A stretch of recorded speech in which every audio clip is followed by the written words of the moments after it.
Welcome, weary traveler of the wizarding world, to a journey through the inconsistencies and curious contradictions that lurk within the beloved halls of Hogwarts. Tonight, we shall explore the threads that don't quite weave together in J.K. Rowling's magical tapestry, not with malice or mockery, but with the gentle curiosity of scholars examining ancient texts by candlelight. As you settle into your comfortable chair, perhaps with a warm butterbeer by your side, let these observations wash over you like a familiar lullaby. Here, in the soft glow of logical examination, we'll discover that even the most cherished stories carry mysteries that were never meant to be solved. The Trace, that invisible magical monitoring system designed to detect underage sorcery, presents one of the most persistent puzzles in the wizarding world's approach to law enforcement. Like many aspects of magical governance, it appears to operate less on consistent principles than on the narrative convenience of the moment, creating a web of contradictions that becomes more tangled the closer one examines its supposed mechanisms. According to Dumbledore's explanation to Harry during one of their private lessons, the Trace functions as a kind of magical proximity detector rather than a precise identification system. When Harry expresses confusion about why he was blamed for Dobby's hovering charm at Privet Drive, Dumbledore clarifies the limitations with characteristic precision. The Ministry can detect magic but not the perpetrator, he explains, relying on magical parents to enforce their children's compliance within their own homes. This creates a system where location matters more than identity, where the presence of adult wizards provides a kind of magical camouflage for any underage sorcery that might occur in their vicinity. The elegance of this explanation dissolves, however, when examined against the practical applications we witness throughout the series. Harry's punishment for magic he didn't perform reveals a ministry that acts swiftly and decisively when it suits their purposes, yet remains mysteriously blind to other violations that should trigger the same response. The Weasley children, living in a household saturated with magical energy and supervised by adult wizards, should theoretically be free to practice magic under their parents' guidance. Indeed, we catch glimpses of casual spellcasting at the Burrow that goes entirely unremarked upon by Ministry officials. The most striking contradiction appears in Hermione's casual revelation aboard the Hogwarts Express during her first year. She mentions practicing spells at home with complete confidence, describing successful attempts at magic that should, by the Ministry's own enforcement patterns, have resulted in official intervention. Here is a Muggle-born witch, surrounded by non-magical parents who presumably cannot provide the adult supervision that Dumbledore suggests makes such practice permissible, yet she faces no consequences for her experimentation. This discrepancy suggests several uncomfortable possibilities about the nature of magical law enforcement. Perhaps the Ministry's surveillance is more selective than they admit, focusing their attention on certain types of households while ignoring others. The Dursley home, with its atmosphere of magical suppression and active hostility toward wizarding culture, might trigger different monitoring protocols than the homes of eager Muggle parents who have been properly briefed by Ministry officials about their child's magical nature. The introduction of special envoys for Muggle-born families adds another layer of complexity to the system. These official visits, designed to explain the magical world to bewildered non-magical parents, presumably include instructions about acceptable magical practice and emergency protocols. It's reasonable to assume that such households receive some form of modified monitoring, perhaps allowing for the supervised magical experimentation that Hermione describes so matter-of-factly. Yet, even this explanation fails to account for the arbitrary nature of the Ministry's responses. Harry's experiences suggest a system that can be weaponized for political purposes, where the same action might result in expulsion proceedings or complete silence depending on the current administration's attitude toward the young wizard in question. The hover charm incident occurs during a period of particular tension between Harry and the Ministry, when Cornelius Fudge's government was actively seeking reasons to discredit both him and Dumbledore. The deeper philosophical implications of the trace reveal uncomfortable truths about magical society's approach to civil liberties and surveillance. A monitoring system that can detect magical activity but not its source creates inevitable opportunities for abuse, false accusations, and selective enforcement. The reliance on location-based assumptions rather than actual evidence suggests a magical justice system that prioritizes administrative convenience over individual rights. Tom Riddle's youthful murders demonstrate perhaps the most disturbing aspect of the trace's limitations. His killing of the Riddle family goes undetected precisely because he performs the magic in the presence of another adult wizard, his grandfather Morphin, who becomes the convenient scapegoat for crimes he didn't commit. This reveals how the system's fundamental design flaw, its inability to identify the actual caster of magic, can be exploited by those who understand its mechanics. The teenage Voldemort's manipulation of the trace's limitations shows a sophistical understanding of magical law that exceeds his years. By ensuring that his murders occur in locations where other magical signatures might confuse the monitoring system, he effectively creates reasonable doubt about his involvement. The Ministry's investigators, relying on their flawed detection methods, accept the most convenient explanation rather than pursuing the more complex truth. This pattern of convenient interpretation extends throughout the series, where the trace seems to activate or remain dormant based on narrative necessity rather than consistent magical law. During Harry's summers at Privet Drive, the system appears hypersensitive, detecting even magic performed by others in his vicinity. Yet during periods when young wizards face genuine danger, the same monitoring system that could summon immediate ministry response remains mysteriously silent. The enforcement inconsistencies reveal deeper structural problems within the ministry itself.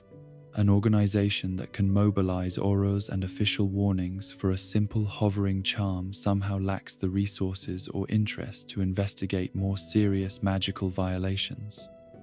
The bureaucratic machinery that processes Harry's infractions with such efficiency appears incapable of addressing the systematic magical abuse that occurs in other households. The social implications of such arbitrary enforcement cannot be overlooked.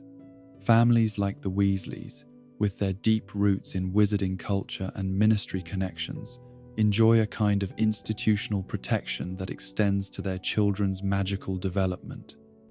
They can experiment and learn in an environment of supportive supervision, gaining practical experience that serves them well throughout their education. Meanwhile, isolated young wizards like Harry find themselves subject to restrictions that seem designed more to constrain than to protect. The economic dimensions of trace enforcement also raise troubling questions about equality in magical education. Families wealthy enough to maintain separate magical and non-magical residences could theoretically circumvent monitoring entirely, while those forced to live among Muggles face constant scrutiny. The system inherently favors those with the resources to manipulate its limitations while penalizing those without such advantages. The psychological toll of living under such inconsistent surveillance affects young wizards in ways that the Ministry seems reluctant to acknowledge. Harry's summer experiences demonstrate how the threat of punishment can inhibit natural magical development, creating anxiety around abilities that should be sources of wonder and growth. The fear of accidental magic triggering official response transforms normal adolescent emotional experiences into potential legal crises. The international implications of the trace system remain largely unexplored but presumably present significant challenges for magical families who travel or relocate. Different magical governments likely maintain their own monitoring systems, each with distinct limitations and enforcement protocols. The complexity of coordinating such surveillance across borders suggests either a level of international cooperation that seems unlikely given the insularity of magical communities, or gaps in coverage that could be exploited by those seeking to avoid detection. The technological metaphor implicit in the trace, a system that monitors behavior while struggling to identify intent, reflects broader questions about privacy and security in any society. The magical world's approach to these challenges reveals attitudes toward individual liberty that seem surprisingly authoritarian for a culture that prides itself on being hidden from Muggle interference. The willingness to accept false positives and selective enforcement in exchange for administrative simplicity suggests priorities that favor governmental convenience over citizen rights. As we drift deeper into the contemplation of these magical contradictions, the trace emerges not as a coherent system of law enforcement, but as a reflection of the arbitrary nature of power itself. Like the shifting staircases of Hogwarts, it operates according to rules that seem designed more to confuse than to guide, creating an environment where young wizards must navigate not just the complexities of magic, but the far more treacherous terrain of institutional inconsistency. In the gentle darkness of examination, we see how even the most well-intentioned systems can become instruments of inequality when their design prioritizes convenience over justice. The trace, meant to protect both magical and non-magical communities, instead becomes a tool that reinforces existing social hierarchies while failing to address the genuine dangers it was created to prevent. Such is the nature of imperfect institutions in imperfect worlds, whether magical or mundane. The mystery of Peter Pettigrew and the Marauder's Map represents one of the most fundamental challenges to the logical foundation of the entire series. A puzzle so central to the narrative that its resolution, or lack thereof, calls into question the very mechanisms by which justice and truth operate in the wizarding world.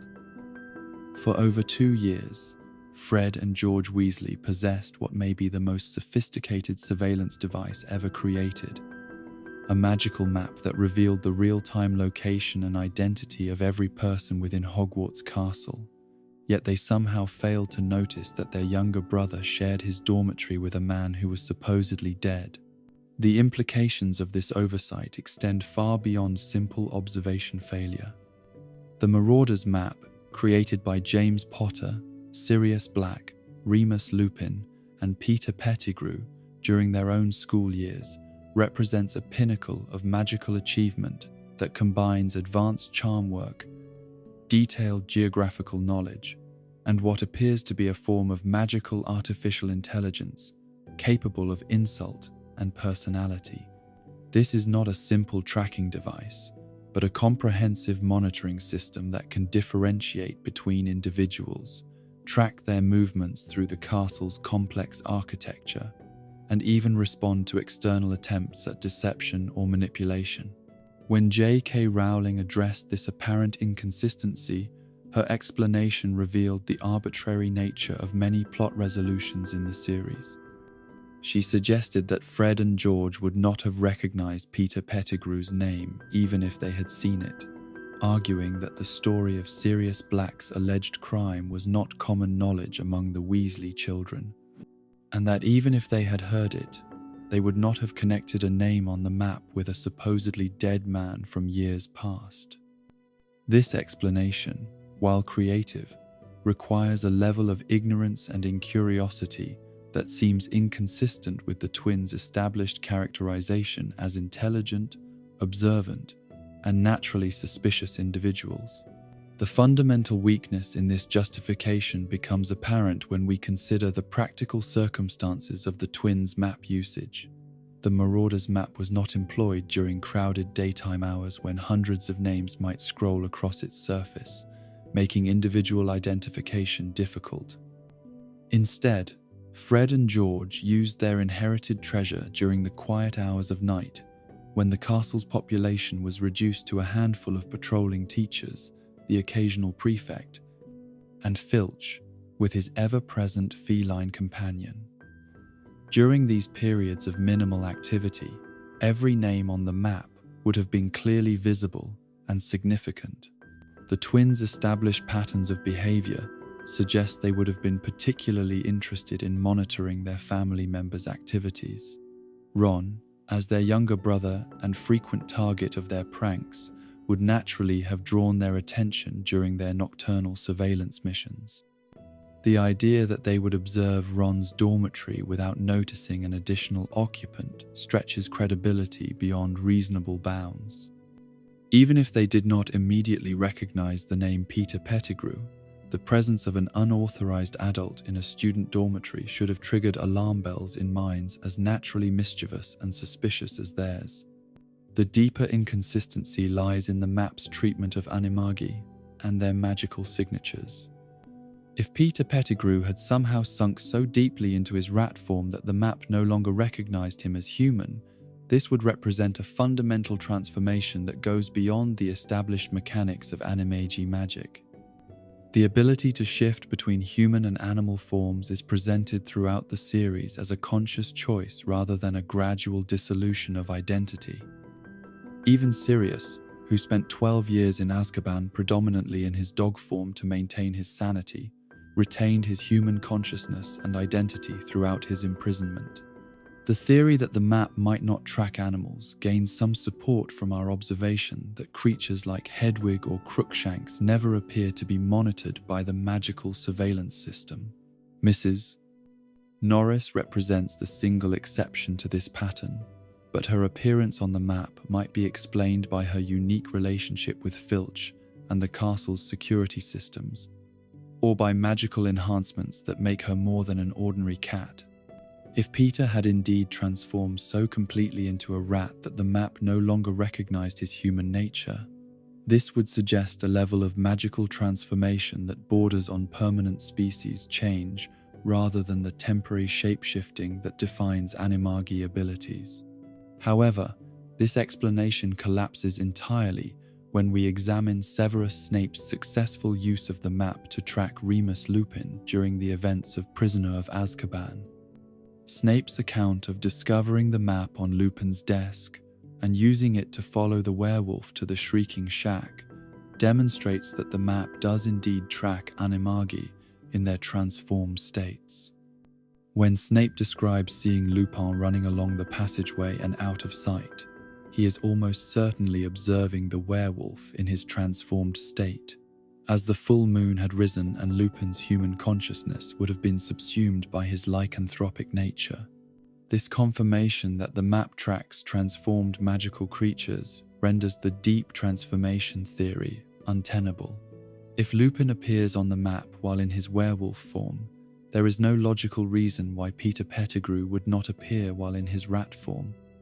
The map's magical mechanics appear to recognize the essential identity of individuals regardless of their current physical manifestation, suggesting a level of sophisticated magical analysis that penetrates beyond surface appearance to detect the underlying magical signature of each person.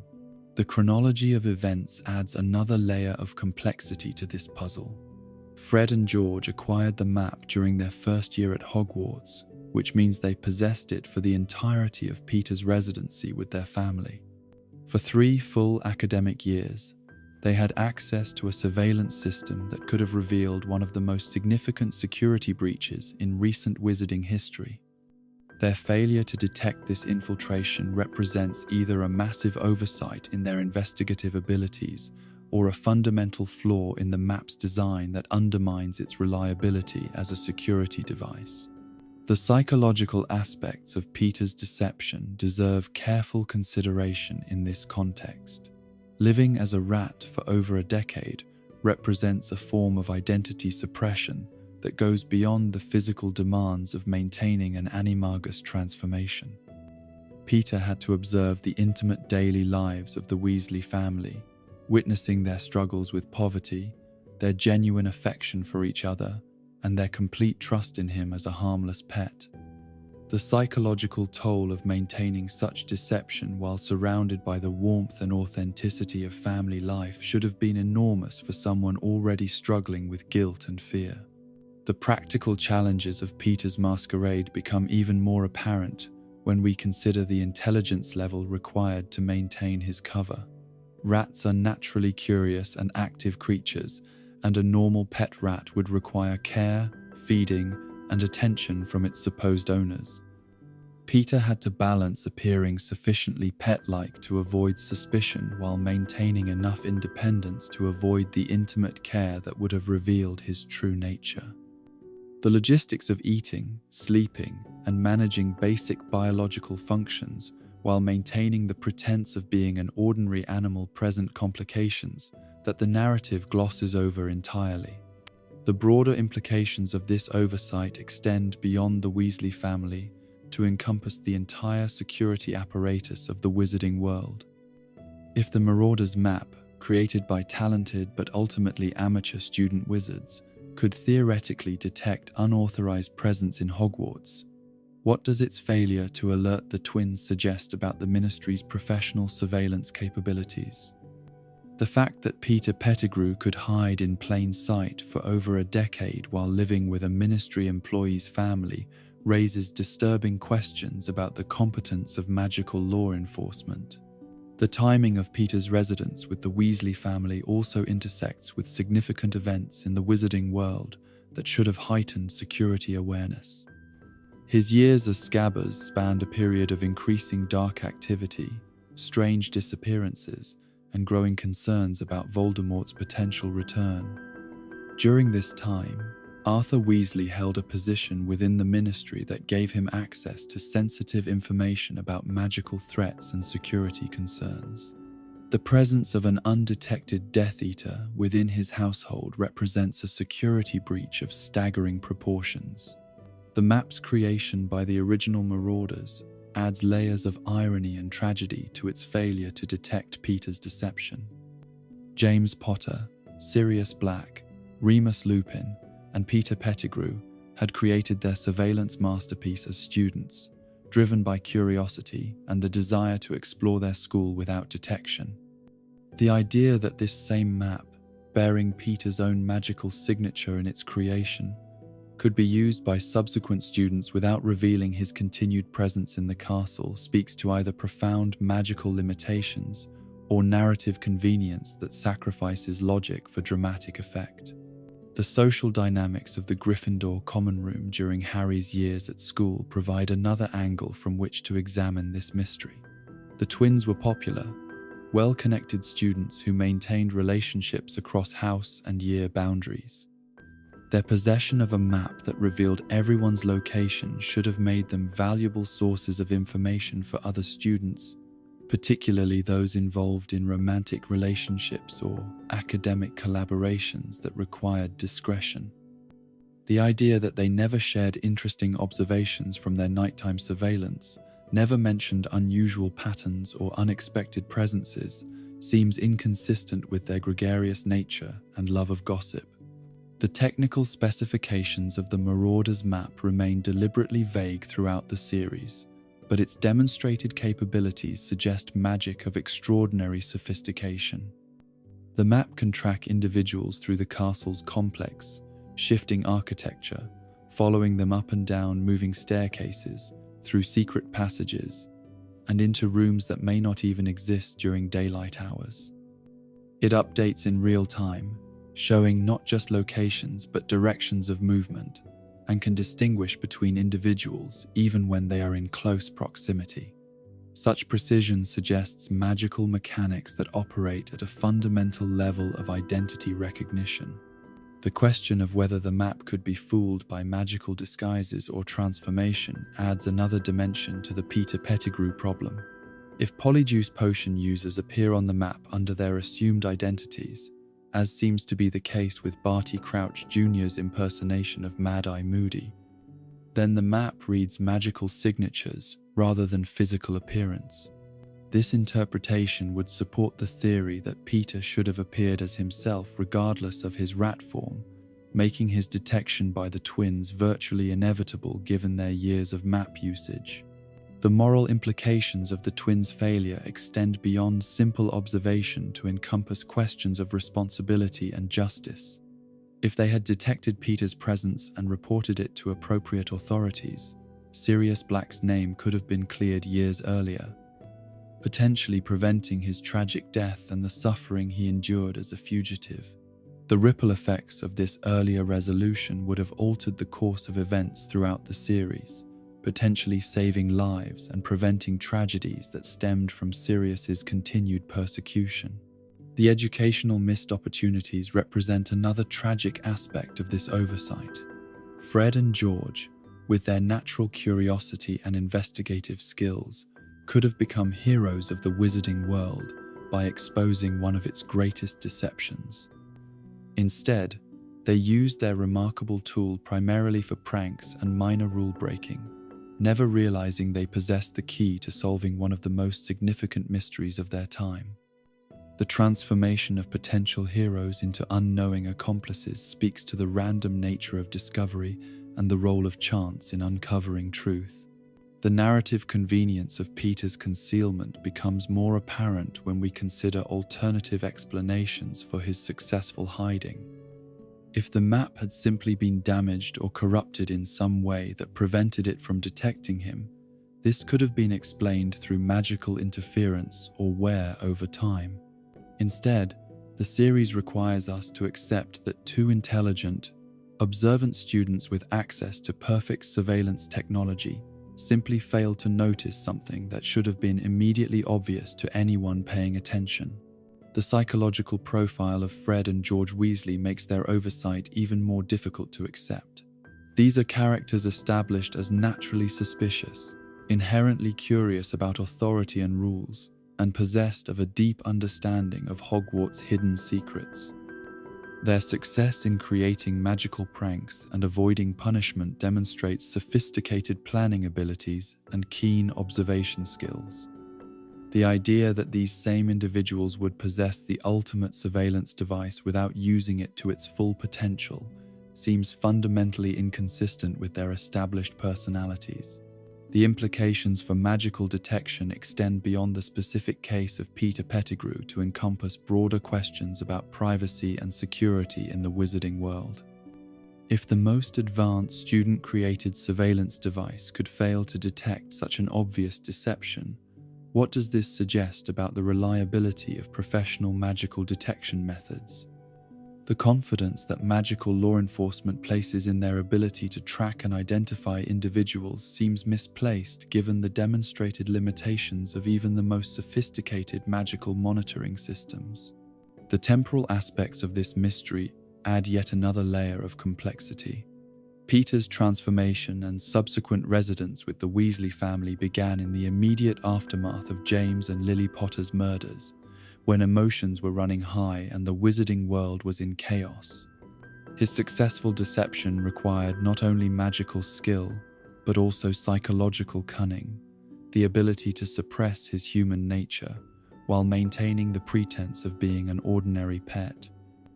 The stamina required for such sustained deception over more than a decade suggests either extraordinary magical ability or a fundamental transformation that goes beyond normal animagus capabilities.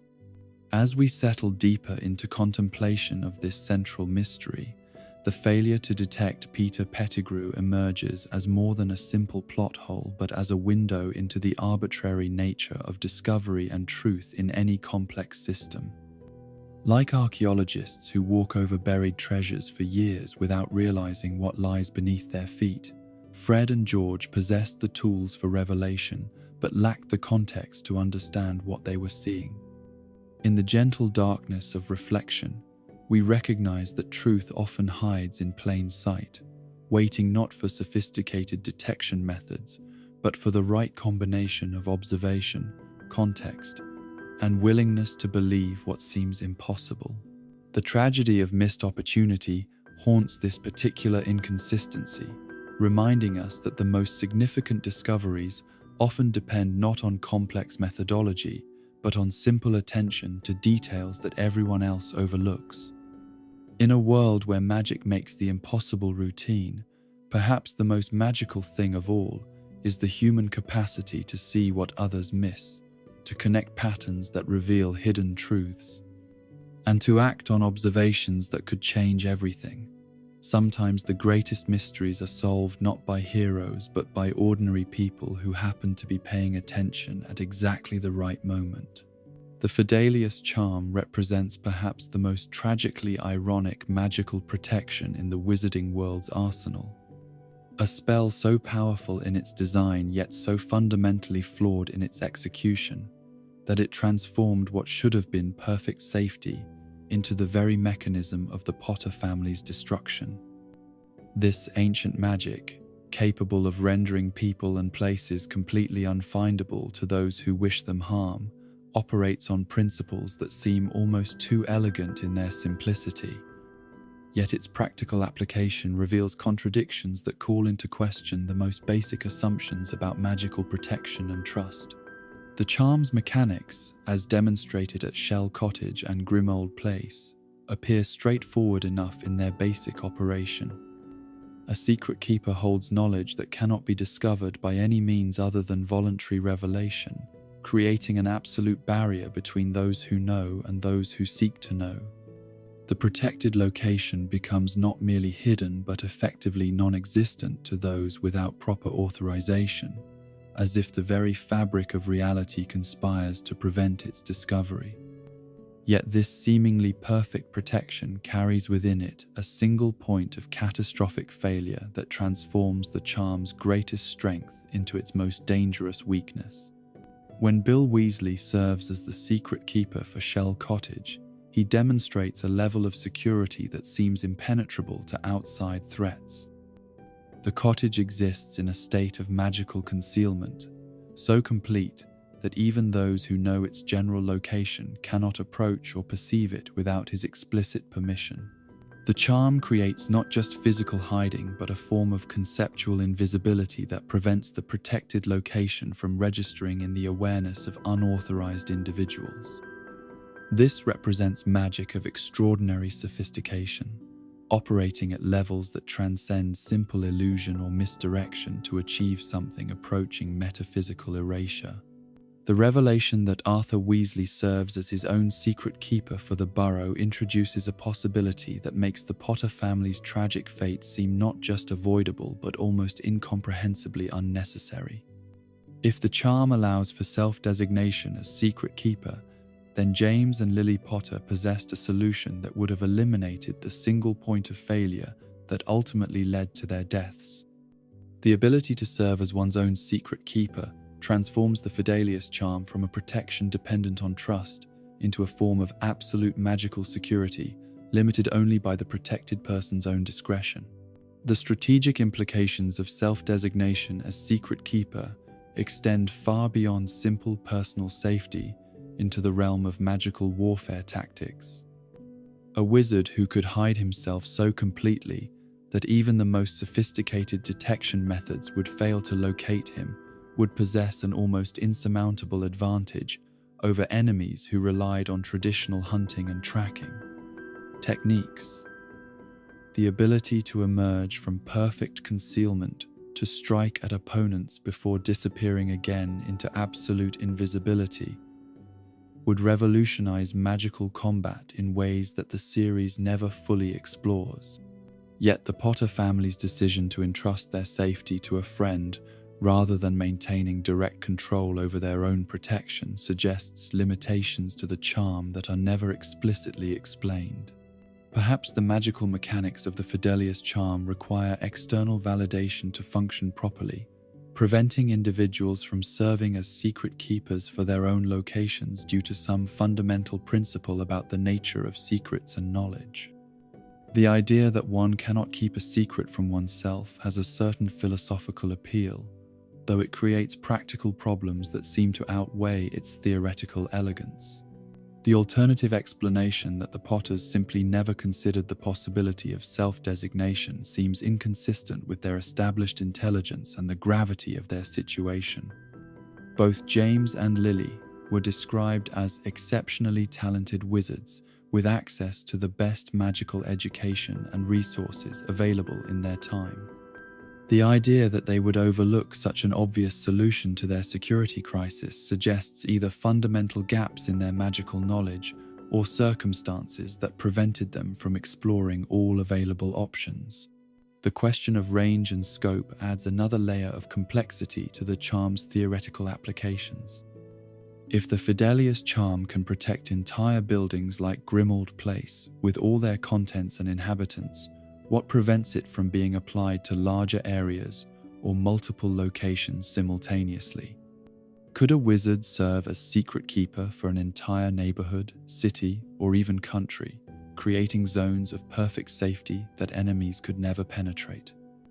The absence of such applications in wizarding warfare suggests either significant limitations that are never explained, or a failure of imagination that seems inconsistent with the high stakes of magical conflict.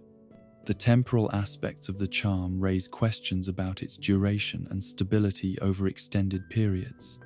Bill Weasley's protection of Shell Cottage appears to function indefinitely, requiring no renewal or maintenance to sustain its effectiveness. This suggests magic of remarkable permanence, yet it also creates vulnerabilities that become more significant over time. A secret keeper who lives for decades while maintaining protection over important locations accumulates enormous responsibility and becomes an increasingly valuable target for enemies who understand the charm's mechanics. The social dynamics of serving as a secret keeper introduce psychological pressures that the series touches on only briefly, but which deserve deeper consideration. The knowledge that one person holds the complete safety of others in their discretion creates relationships of absolute dependency that must strain even the strongest friendships. The secret keeper gains power over life and death that extends far beyond normal human relationships, while those under protection must live with the constant awareness that their safety depends entirely on another person's continued loyalty and competence. Peter Pettigrew's betrayal of the Potter family represents the catastrophic failure of trust that the Fidelius charm makes inevitable. By concentrating all security in a single individual, the charm creates a system where betrayal becomes not just possible, but devastating in its consequences. The very absoluteness of the protection provided makes the consequences of its failure correspondingly absolute, transforming what should have been perfect safety into perfect vulnerability the moment trust is broken. The psychological profile required for effective service as a secret keeper suggests qualities that may be fundamentally incompatible with the relationships that make such trust possible in the first place. The ideal secret keeper would be someone incorruptible, unbreakable under torture, and immune to the various forms of magical coercion that enemies might employ. Yet such individuals, if they exist, would likely be too remote and inflexible to maintain the close personal relationships that typically lead to selection as secret keeper. The magical mechanisms that prevent revelation under torture remain unexplored in the series, creating uncertainty about the charm's resilience against determined interrogation. If the Imperious Curse can compel actions against the victim's will, what prevents it from compelling revelation of secrets protected by the Fidelius charm? The existence of Veritaserum and other truth-extracting methods suggests that magical secrecy faces constant challenges from equally magical methods of revelation. The historical applications of the Fidelius charm throughout wizarding history must have created numerous precedents and case studies that could have informed the Potter family's decision-making process. The fact that such a powerful protective spell exists suggests that it has been used successfully in the past, yet the specific circumstances that led to its development and refinement remain mysterious. The absence of detailed historical records about its use implies either systematic suppression of information or a tradition of secrecy that extends beyond the charm itself. The legal and governmental implications of the Fidelius charm present challenges that the wizarding world seems unprepared to address systematically. A protection method that can render locations completely invisible to official scrutiny creates opportunities for illegal activities that law enforcement cannot detect or investigate. The balance between individual security needs and collective social responsibilities becomes particularly complex when magical methods can create absolute barriers to outside oversight. The economic dimensions of Fidelius' charm application remain largely unexplored but presumably significant. The ability to create perfectly hidden locations could revolutionize storage, manufacturing, and commerce in ways that would fundamentally alter magical society. The absence of such applications suggests either prohibitive costs, significant limitations, or regulatory restrictions that are never explicitly mentioned in the series. The international implications of the charm become particularly relevant when considering cross-border conflicts and diplomatic relations between magical governments.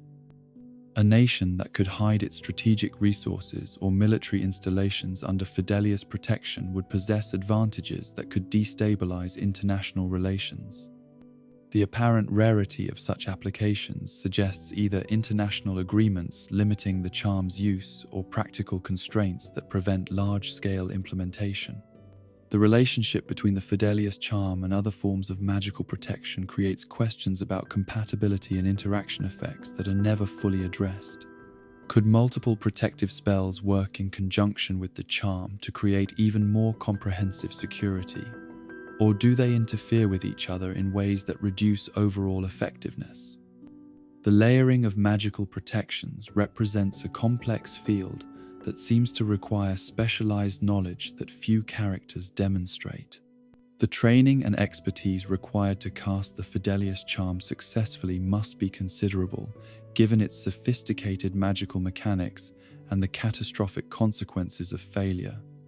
The fact that it appears in the repertoire of ordinary wizards like Bill Weasley suggests either that the required skills are more widely distributed than the charm's rarity would suggest, or that the series underestimates the complexity involved in its proper application. The moral dimensions of serving as a secret keeper extend beyond simple questions of loyalty to encompass broader issues of responsibility and agency. The power to grant or deny access to protected locations carries with it the authority to determine who deserves protection and who might represent a threat. Such decisions require judgments about character and motivation that may exceed the wisdom or knowledge of even well-intentioned secret keepers. The psychological toll of maintaining absolute secrecy over extended periods presents challenges that the series acknowledges but never fully explores. The isolation that comes with possessing knowledge that cannot be shared, the constant awareness of the lives that depend on one's continued discretion, and the pressure of making decisions that could have life or death consequences would create stress that few individuals could sustain indefinitely without cost to their mental health and judgment. The technological metaphors implicit in the Fidelius charm reflect broader questions about security and privacy in any complex society. The tension between individual autonomy and collective security, the challenge of maintaining effective protection without sacrificing the freedoms that make protection valuable, and the inevitable corruption of power when concentrated in single individuals all resonate beyond the specific magical context to address universal human concerns. The tragic irony of the Potter family's fate lies not in the failure of magical protection, but in the success of human nature's most destructive aspects. Peter Pettigrew's betrayal represents not a flaw in the Fidelius charm's design, but a feature of human psychology that no magical system can completely address. The charm worked exactly as intended, protecting the Potter family absolutely until the moment when trust was broken and protection became the mechanism of destruction. In the quiet contemplation of this magical paradox, we find reflections of broader truths about the nature of security and trust in any relationship or society. The very protections we create to shield ourselves from harm can become the instruments of our destruction when the foundations of trust erode beneath them. The Fidelius charm, in its perfect operation and catastrophic failure, reminds us that absolute security may be not only impossible, but potentially more dangerous than the vulnerabilities it seeks to eliminate. The ultimate lesson of the Potter family's tragedy may be that perfect protection requires perfect trust, and perfect trust exists only in perfect worlds. In our imperfect reality, whether magical or mundane, security must always be balanced against the human factors that no charm can fully control. The Fidelius charm's elegant magic cannot solve the fundamental problem of human nature, and perhaps that limitation is not a flaw in its design, but a recognition of the boundaries beyond which even magic cannot venture safely. The Time Turner and its implications for both magical education and the fundamental nature of causality in the wizarding world present perhaps the most philosophically challenging inconsistencies in the entire series. Hermione's casual use of this device to attend overlapping classes reveals not only the arbitrary nature of magical regulations, but also the profound questions about free will, determinism, and the very structure of reality that the series raises, but never adequately addresses. The gentle ticking of time itself seems to pause in contemplation of these paradoxes that stretch far beyond academic scheduling into the very heart of magical possibility. Hermione's third-year schedule presents an impossibility that even magic struggles to resolve elegantly. Her timetable shows divination, muggle studies, and arithmancy all scheduled for 9 o'clock in the morning, creating a conflict that no conventional solution could address. The Time Turner, presented as the natural remedy for this academic dilemma, allows her to exist in multiple temporal states simultaneously, attending each class in sequence while experiencing them as concurrent events from the perspective of the outside observer.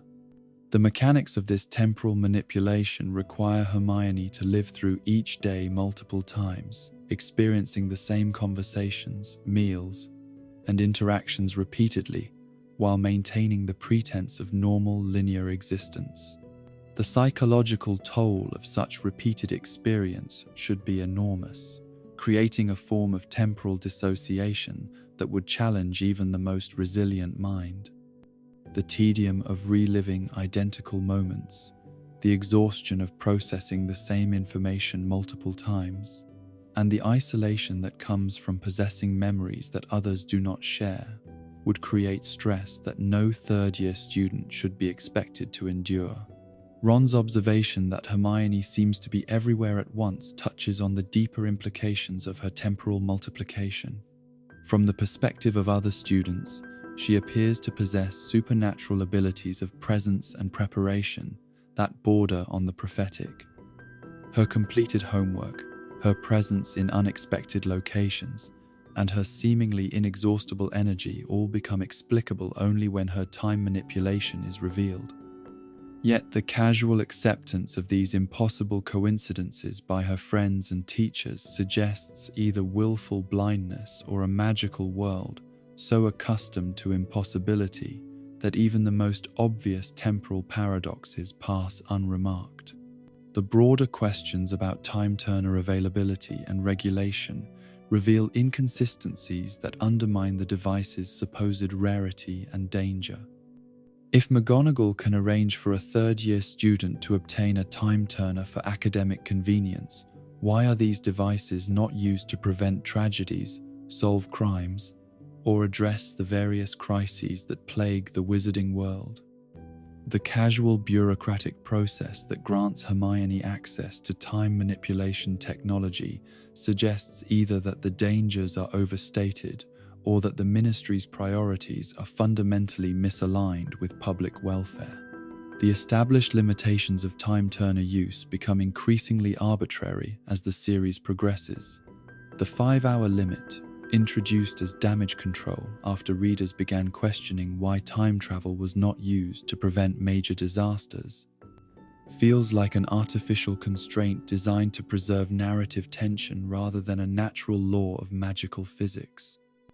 If time manipulation is possible at all, the specific boundaries that govern its use should emerge from consistent magical principles rather than convenient plot requirements. The philosophical implications of deterministic time loops challenge the entire foundation of moral responsibility in the wizarding world. If events unfold according to predetermined patterns that cannot be altered, then the choices that characters make lose much of their ethical significance. Harry's decision to save Buckbeak and Sirius during his time-traveling adventure appears heroic, but if these actions were always destined to occur, then his heroism becomes merely the playing out of cosmic inevitability rather than genuine moral choice. The paradox of closed temporal loops raises questions about the origin of information and causation that the series never adequately addresses. When Harry casts the Patronus that saves his past self from the Dementors, where does the knowledge and ability to cast that spell ultimately originate? His future self learned the spell from his past experiences, but those past experiences were shaped by the intervention of his future self, creating a causal loop that appears to generate information from nothing. The educational implications of Hermione's time-turner use extend far beyond her personal academic achievements to encompass questions about fairness and equality in magical education. Her access to time manipulation provides her with advantages that no amount of natural talent or dedication could match in other students. She can attend more classes, spend additional time on assignments, and even retry challenging tasks until she achieves perfection. The magical equivalent of academic performance enhancement creates an uneven playing field that undermines the integrity of educational assessment. The missed opportunities for time-turner applications in preventing historical tragedies become more glaring when we consider the device's demonstrated capabilities. If Hermione can travel back several hours to save Buckbeak and Sirius, why couldn't similar interventions have prevented the murders of Harry's parents, the various attacks during the Chamber of Secrets incidents, or any number of other tragedies that shaped the wizarding world's recent history? The selective application of time travel to relatively minor concerns while ignoring major catastrophes suggests either profound incompetence in magical governance or fundamental limitations that are never explained. The destruction of all time-turners during the battle at the Department of Mysteries represents perhaps the most convenient plot resolution in the entire series. The simultaneous elimination of every temporal manipulation device in existence solves the writer's problem of explaining why time travel is not used to address subsequent crises, but it does so through coincidence that strains credibility. The idea that such valuable and rare devices would all be stored in a single location, vulnerable to accidental destruction, seems to reflect poor planning rather than reasonable security protocols. The international implications of time-turner technology remain unexplored but presumably significant. If the British Ministry of Magic possesses the ability to manipulate time, presumably other magical governments have developed similar capabilities or would desperately seek to acquire them. The absence of temporal warfare or diplomacy in international magical relations suggests either that time travel is even rarer than the series implies, or that there exist international agreements governing its use that are never mentioned. The training and oversight required for safe time-turner operation must be considerable, given the potential consequences of temporal manipulation gone wrong. Hermione's ability to use the device successfully without extensive preparation or supervision suggests either that the dangers are overstated or that she possesses exceptional natural talent for temporal magic that goes unrecognized. The casual manner in which McGonagall arranges her access implies that time-turner use is more routine than the series' treatment of it as extraordinary technology would suggest. The psychological effects of temporal multiplication on Hermione's development and relationships deserve deeper consideration than the series provides. The isolation that comes from possessing experiences that others cannot share, the exhaustion of living through the same events repeatedly, and the philosophical weight of participating in predetermined events should have profound impacts on her personality and worldview. Her apparent adaptation to these challenges without significant psychological distress suggests either remarkable resilience or incomplete understanding of the device's true effects. The theoretical possibility of time-turner abuse by malicious actors presents scenarios that the series never seriously considers. A dark wizard with access to temporal manipulation could gather intelligence about future events, prepare multiple versions of themselves for important battles, or even create temporal paradoxes that destabilize reality itself. The apparent absence of such applications in magical warfare suggests either that the devices are more limited than they appear, or that dark wizards lack the imagination to exploit their full potential. Voldemort's theoretical ability to create multiple temporal duplicates of himself represents perhaps the most terrifying application of time-turner technology. A dark wizard who could appear at the same battle as multiple versions of himself, each possessing his full knowledge and abilities, would be nearly unstoppable by conventional magical means. The fact that such tactics are never employed suggests either that Voldemort lacks access to time-turner technology, or that there exist limitations that prevent multiple temporal instances of the same person from coexisting safely. The economic implications of time manipulation in magical society remain largely unexplored but could be revolutionary. Artisans who could relive their work until achieving perfection, researchers who could repeat experiments with complete foreknowledge of results, and traders who could observe market conditions before making investments would possess advantages that could fundamentally alter magical commerce. The absence of such applications implies either strict regulations governing time-turner use or economic systems that are too primitive to exploit temporal advantages. The legal challenges presented by time-turner evidence and testimony would create precedents that magical jurisprudence seems unprepared to handle. How do courts evaluate the testimony of witnesses who have experienced events multiple times? What is the legal status of crimes that were committed but then prevented through temporal intervention? The complexity of establishing causation and responsibility in cases involving time travel would require entirely new frameworks of magical law. The relationship between time-turner mechanics and other forms of magical transportation raises questions about compatibility and interaction effects. If wizards can apparate instantly across space, what prevents them from apparating through time as well? The distinction between spatial and temporal manipulation seems arbitrary given the demonstrated flexibility of magical physics in other contexts. The manufacturing and maintenance of time-turner devices must require extraordinary magical expertise and resources given their sophisticated temporal manipulation capabilities. The fact that they can be destroyed by conventional magical means while maintaining their temporal properties when functional suggests a delicate balance between magical stability and temporal coherence that few wizards could understand or maintain.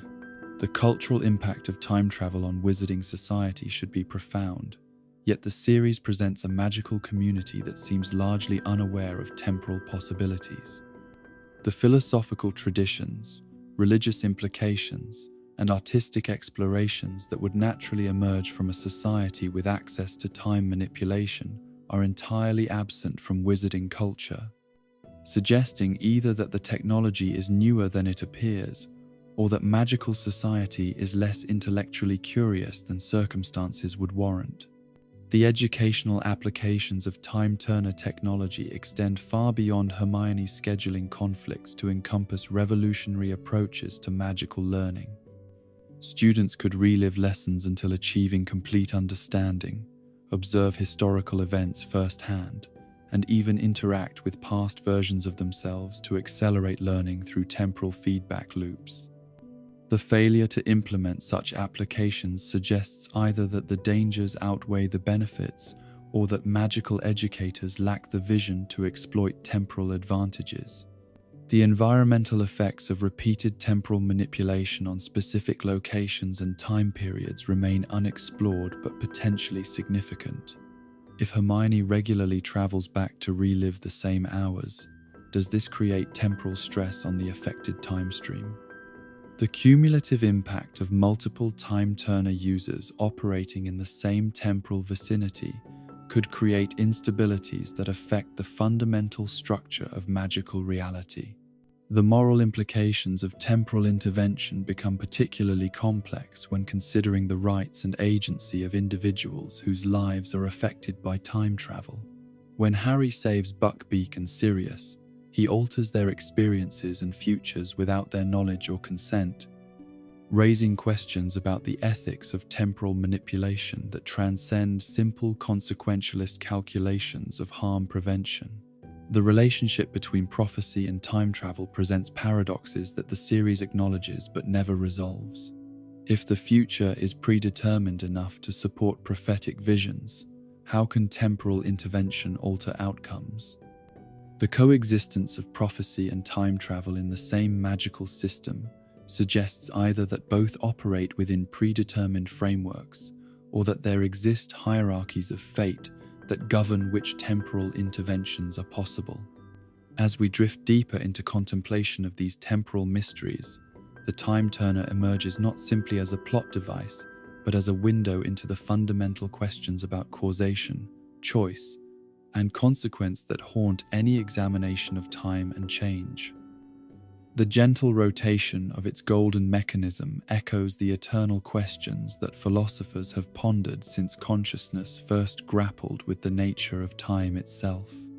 In the quiet hours when time seems most fluid and uncertain, we recognize that the deepest magic may lie not in the ability to manipulate time, but in the courage to accept our place within its flow, to make choices without perfect knowledge of their consequences, and to find meaning in actions whose ultimate significance may remain forever beyond our understanding.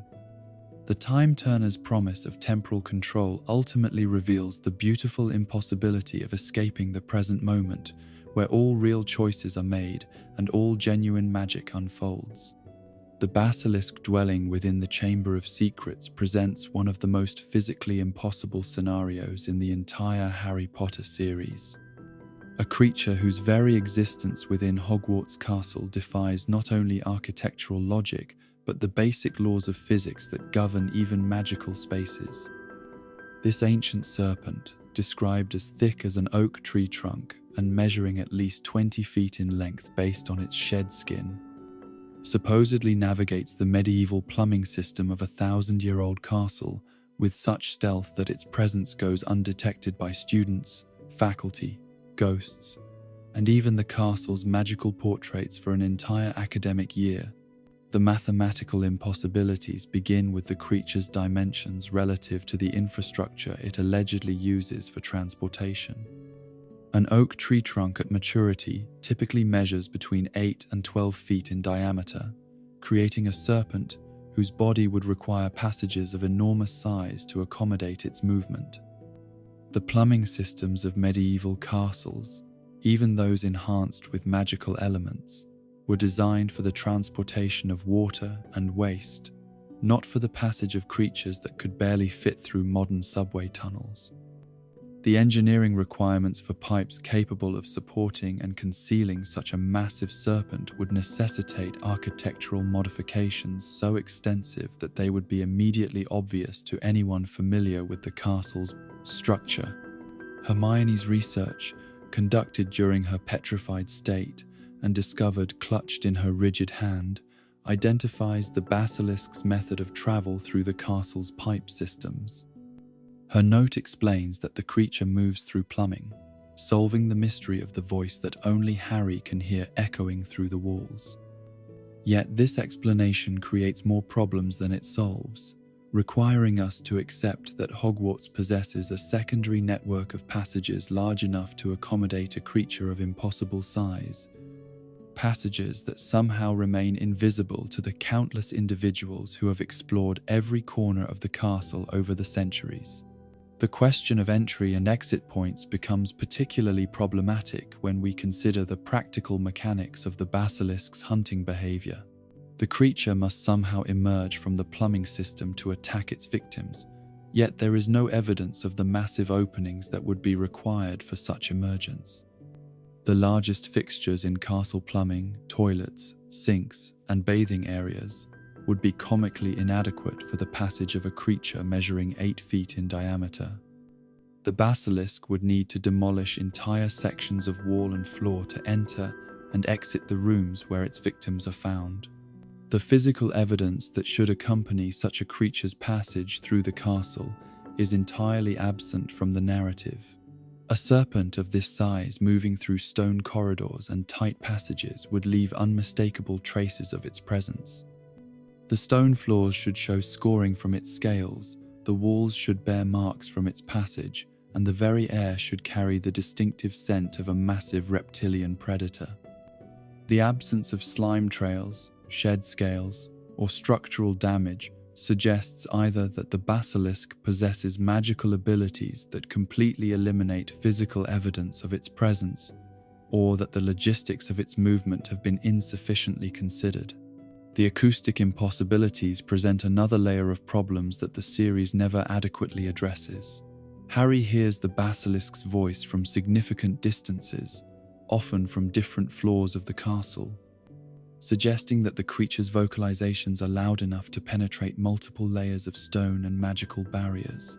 Such volume should be audible to every person in the castle, yet only Harry, with his ability to understand Parseltongue, seems to detect these sounds.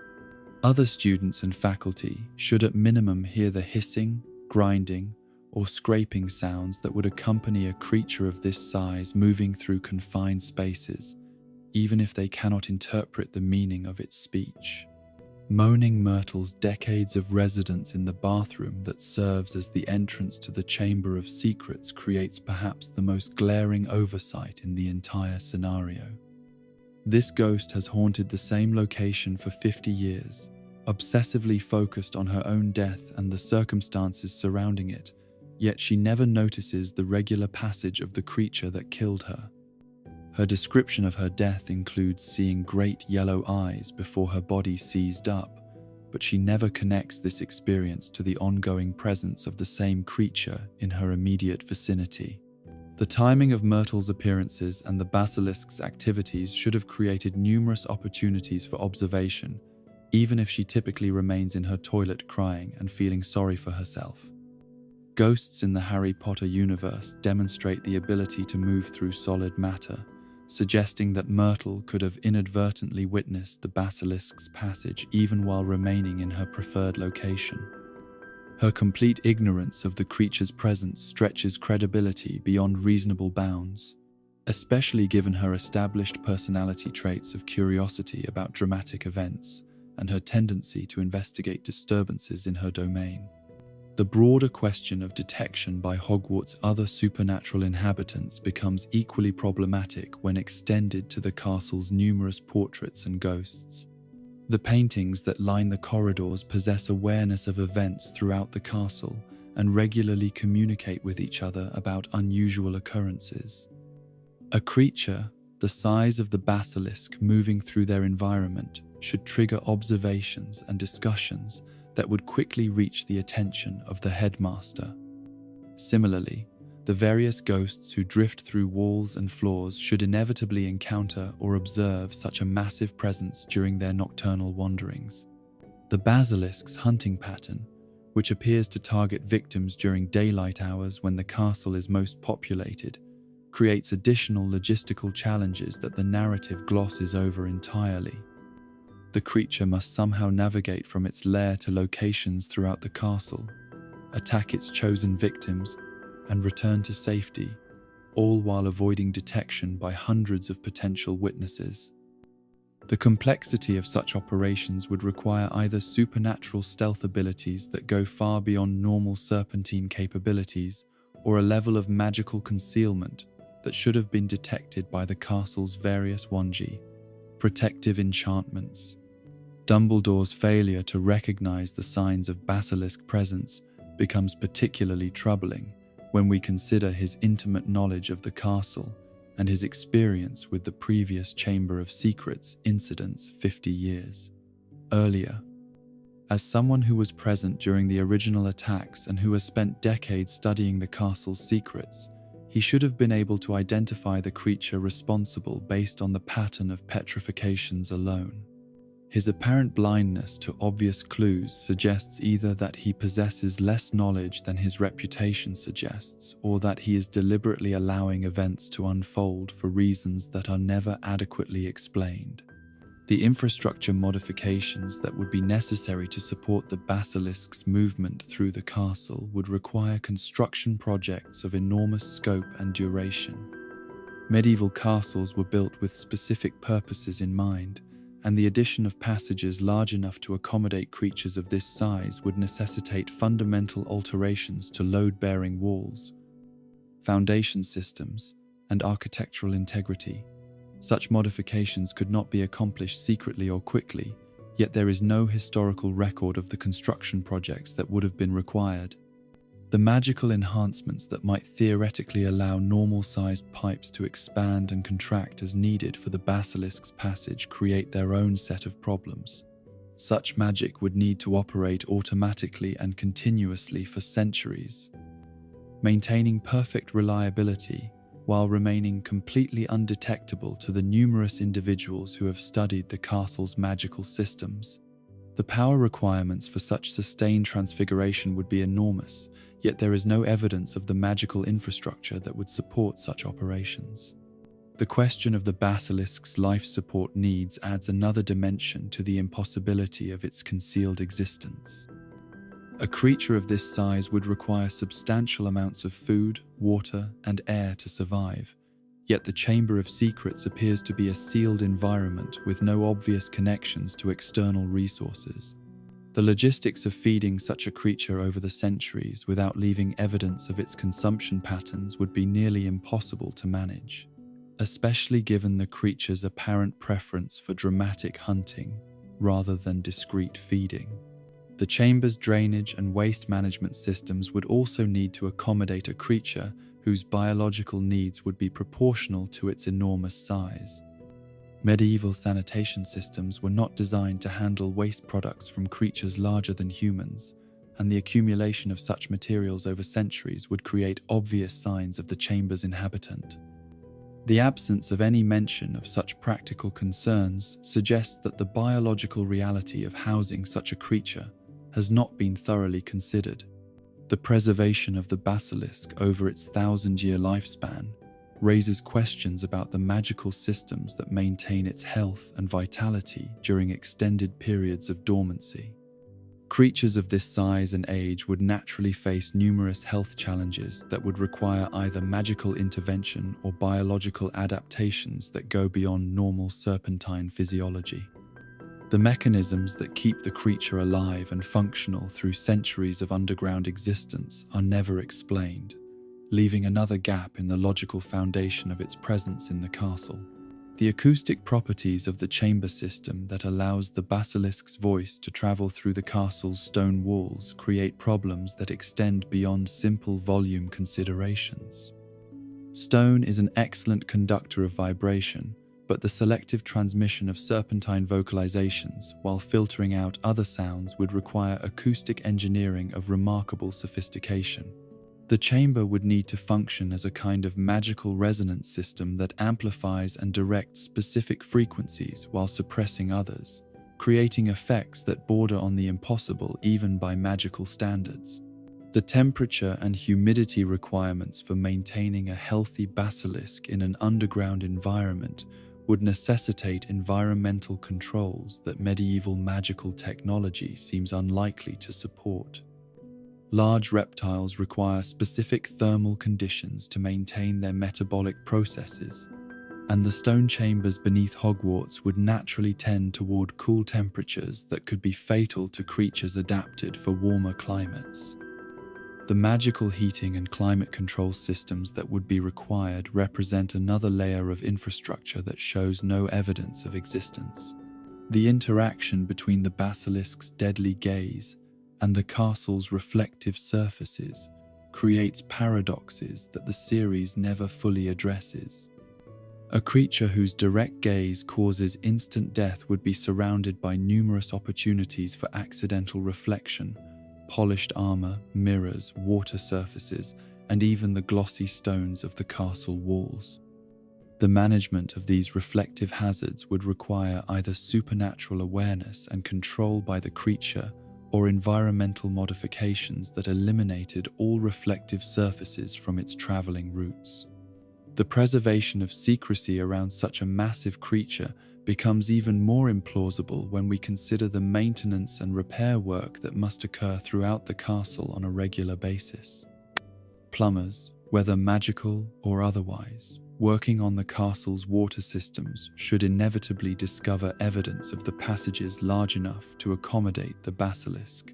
The expansion and modification of these systems over the centuries would have required workers to access areas where such evidence would be unmistakable. As we settle into contemplation of these architectural impossibilities, the basilisk's residence in Hogwarts emerges not as a credible threat, but as a testament to the power of narrative convenience over physical logic. Like a vast stage magic trick that works perfectly from the audience's perspective but collapses under examination of its mechanical requirements, the Chamber of Secrets scenario asks us to accept impossibilities that charm us with their dramatic potential while defying every practical consideration. In the gentle darkness of logical analysis, we discover that sometimes the most compelling stories require us to suspend not merely disbelief but entire frameworks of physical reality. The basilisk's impossible existence reminds us that fantasy literature operates in realms where emotional truth can transcend logical consistency, where the power of symbol and metaphor can overcome the constraints of engineering and biology. Perhaps the real magic lies not in making the impossible seem credible, but in creating stories so engaging that readers willingly embrace impossibility for the sake of wonder. The serpent in the castle walls becomes, in this light, not a failure of world-building, but a celebration of imagination's ability to transcend the mundane limitations that constrain our daily existence. In dreams and stories, creatures of impossible size navigate impossible spaces because the human heart craves mysteries that cannot be reduced to mere logistics, wonders that resist the diminishing power of practical analysis. Quidditch, the sport that captures the imagination of the wizarding world with its promise of aerial athleticism and magical spectacle, reveals upon closer examination a game so fundamentally flawed in its design that it challenges the very notion of competitive fairness and sporting logic. This beloved pastime, which generates passionate loyalty among students and adults alike, operates according to rules that seem crafted more for dramatic narrative convenience than for the creation of meaningful athletic competition. The gentle whoosh of broomsticks through autumn air cannot disguise the mathematical impossibilities and strategic absurdities that define this most magical of games. The central problem lies in the point system that governs victory and defeat, a structure so weighted toward a single player's actions that it renders the efforts of the remaining team members largely irrelevant to the final outcome. The golden snitch, worth 150 points and capable of ending the game the moment it is caught, creates a scoring imbalance so severe that traditional team sports mechanics become meaningless. When a single successful action can outweigh 15 goals scored through collaborative team effort, the fundamental premise of team athletics collapses into something more closely resembling individual competition with elaborate window dressing. Oliver Wood's explanation of Quidditch rules to Harry during his first year reveals the inherent contradiction with cheerful matter-of-factness, noting that whichever seeker catches the snitch nearly always wins the game. This casual acknowledgement of the sport's structural flaw suggests a magical world that has accepted competitive imbalance as natural and inevitable. The phrase, "nearly always," carries within it the admission that the efforts of 6 other players, the strategic decisions of team captains, and the skills developed through countless hours of practice can be rendered irrelevant by a single moment of success or failure in an entirely separate contest occurring simultaneously on the same field. The mathematical realities of Quidditch scoring create scenarios that strain the definition of meaningful competition. A team leading by 140 points could still lose the game if their opponent's seeker proves marginally more skilled or fortunate. Conversely, a team being thoroughly dominated in every aspect of conventional play can achieve victory through the actions of a single player whose success requires no coordination with teammates. Such a system transforms what should be collaborative sport into a curious hybrid where individual excellence in one specialized role overwhelms collective achievement in all others. Viktor Krum's decision during the Quidditch World Cup final demonstrates the logical extremes to which this flawed system can lead. Recognizing that his team faces inevitable defeat regardless of his actions, he chooses to end the game on his own terms by catching the snitch while trailing by more than its point value. This tactical surrender, disguised as sporting achievement, illustrates how the sport's rules can incentivize behaviors that contradict the competitive spirit supposedly at its heart. A world-class athlete deliberately ensures his team's defeat rather than prolonging a game that offers no realistic hope of victory. The broader implications of Krum's decision reveal strategic considerations that should dominate Quidditch tactics, but appear largely ignored by most teams and commentators. If the trailing team's seeker recognizes that the point differential has grown beyond the snitch's value, their optimal strategy becomes preventing the opposing seeker from ending the game while their teammates attempt to reduce the deficit. Yet such tactical complexity requires acknowledging that Quidditch is fundamentally two simultaneous games, a team sport involving goal scoring and an individual contest between seekers, rather than a unified competitive experience. The age and experience patterns among Quidditch players create additional inconsistencies that challenge believability even within the magical context. Harry Potter's appointment as Seeker at age 11 represents not merely exceptional talent recognition but a statistical impossibility that the series treats as inspiring rather than implausible.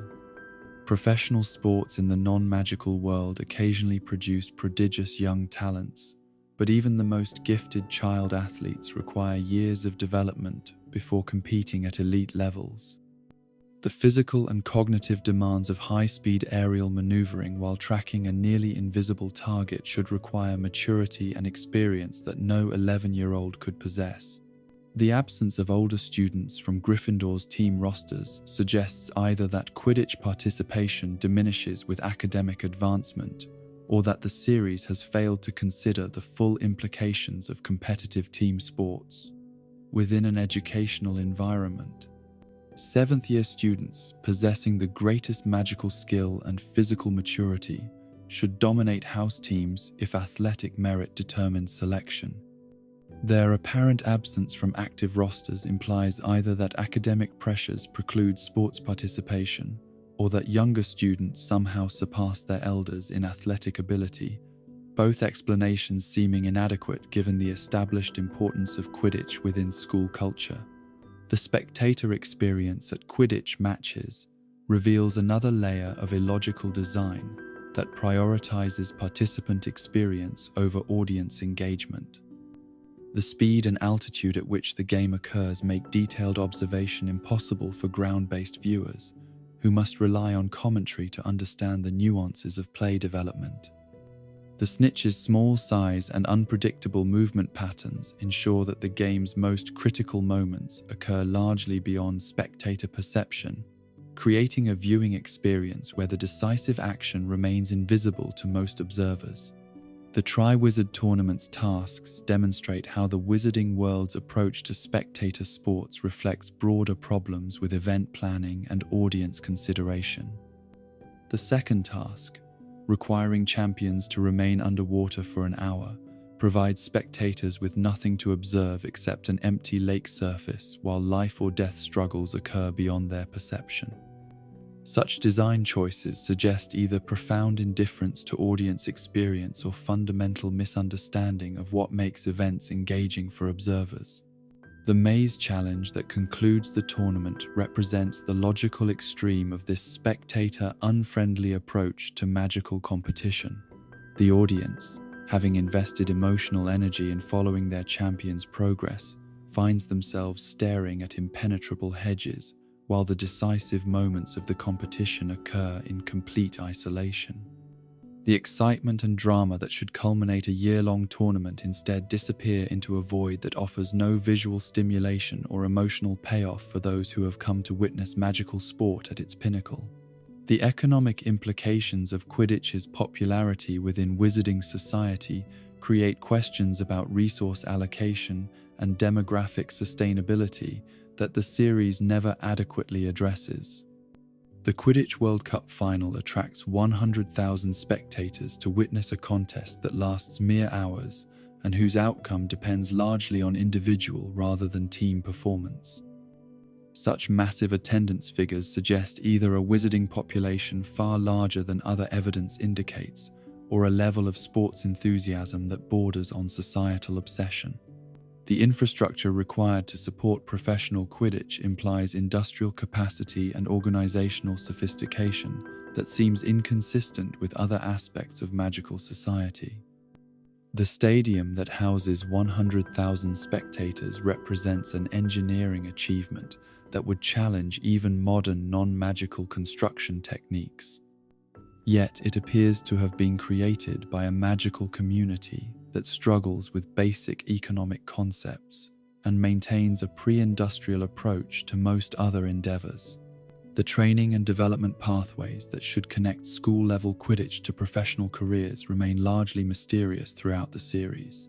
The absence of detailed information about minor leagues, coaching certification, or talent identification systems suggests either that such infrastructure exists but remains invisible to the narrative perspective, or that professional Quidditch operates through informal networks that seem inadequate for supporting a pained sport that generates such widespread enthusiasm and economic activity. The safety considerations surrounding Quidditch practice and competition reveal attitudes toward risk that seem inconsistent with responsible educational oversight. Students regularly suffer injuries that range from minor bruises to life-threatening trauma. Yet these incidents are treated as acceptable costs of athletic participation, rather than warning signs about inadequate safety protocols. The normalization of serious injury as routine sporting hazards suggests either that magical healing capabilities eliminate long-term consequences, or that wizarding culture accepts casualty rates that would be considered unacceptable. In non-magical contexts, the equipment standardization and regulation that should govern competitive Quidditch remain largely unexplored, creating opportunities for unfair advantage that no legitimate sport would tolerate. The quality differences between various broomstick models create performance gaps that wealth rather than skill determines, transforming what should be tests of athletic ability into demonstrations of economic resources. Harry's acquisition of increasingly superior broomsticks throughout his school career illustrates how equipment advantages can override talent differentials in ways that undermine competitive integrity. The officiating standards and rule enforcement mechanisms that govern Quidditch appear remarkably informal for a sport that generates such passion and commitment from participants. The absence of detailed rulebooks, standardized penalty systems, or appeals processes suggests either that the sport operates through tradition and informal consensus, or that crucial regulatory infrastructure exists but remains invisible to student participants. Such informality seems inadequate for governing competitions where emotions run high and outcomes carry significant social consequences. The international variations and governing bodies that should coordinate Quidditch competition across different magical communities receive minimal attention in the series. Despite the World Cup's obvious importance to global magical culture, the mechanisms that ensure fair competition between teams from different nations, the standardization of equipment and field conditions, and the resolution of disputes that inevitably arise in high-stakes international competition all require sophisticated organizational structures that remain largely mysterious. The seasonal scheduling and tournament formats that structure competitive Quidditch throughout the wizarding world create logical challenges that the series acknowledges but never resolves satisfactorily. The weather conditions that affect outdoor aerial sports should create significant advantages for teams whose home climates prepare them for specific atmospheric challenges, yet such factors seem to have minimal impact on competitive outcomes. The absence of indoor facilities or weather modification systems suggests either that magical communities accept seasonal disruption as inevitable, or that they possess environmental control capabilities that are never explicitly mentioned. The cultural significance of Quidditch within wizarding society extends far beyond simple entertainment to encompass elements of national identity and international relations that carry implications for magical diplomacy and social cohesion. The sport serves as a unifying force that transcends house loyalties within schools and national boundaries during international competition.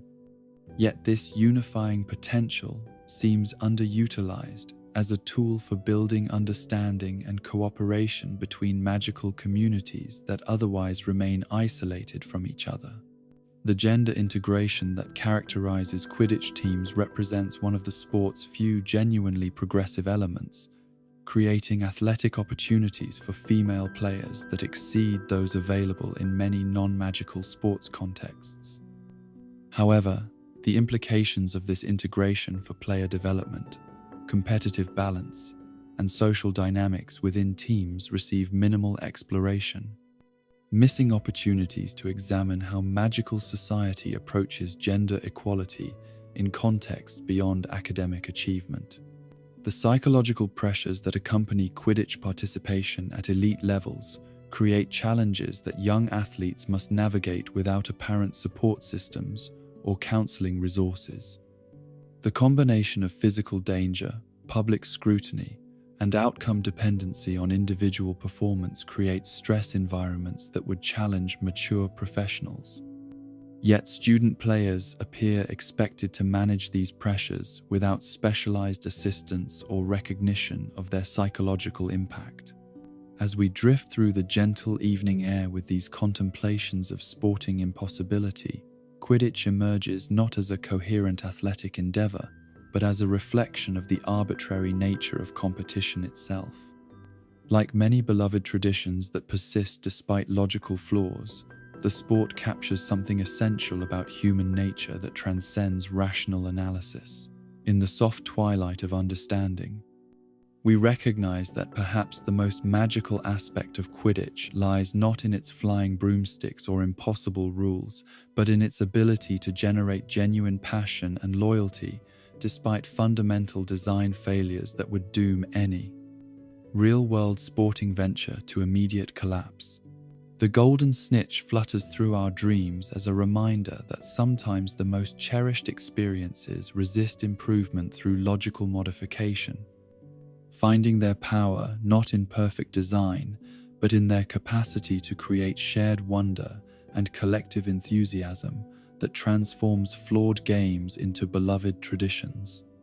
Hogwarts School of Witchcraft and Wizardry, despite its reputation as the premier magical educational institution in Britain, operates under a philosophy of student safety that appears designed more to test the courage and resourcefulness of its pupils than to protect their well-being during their formative years.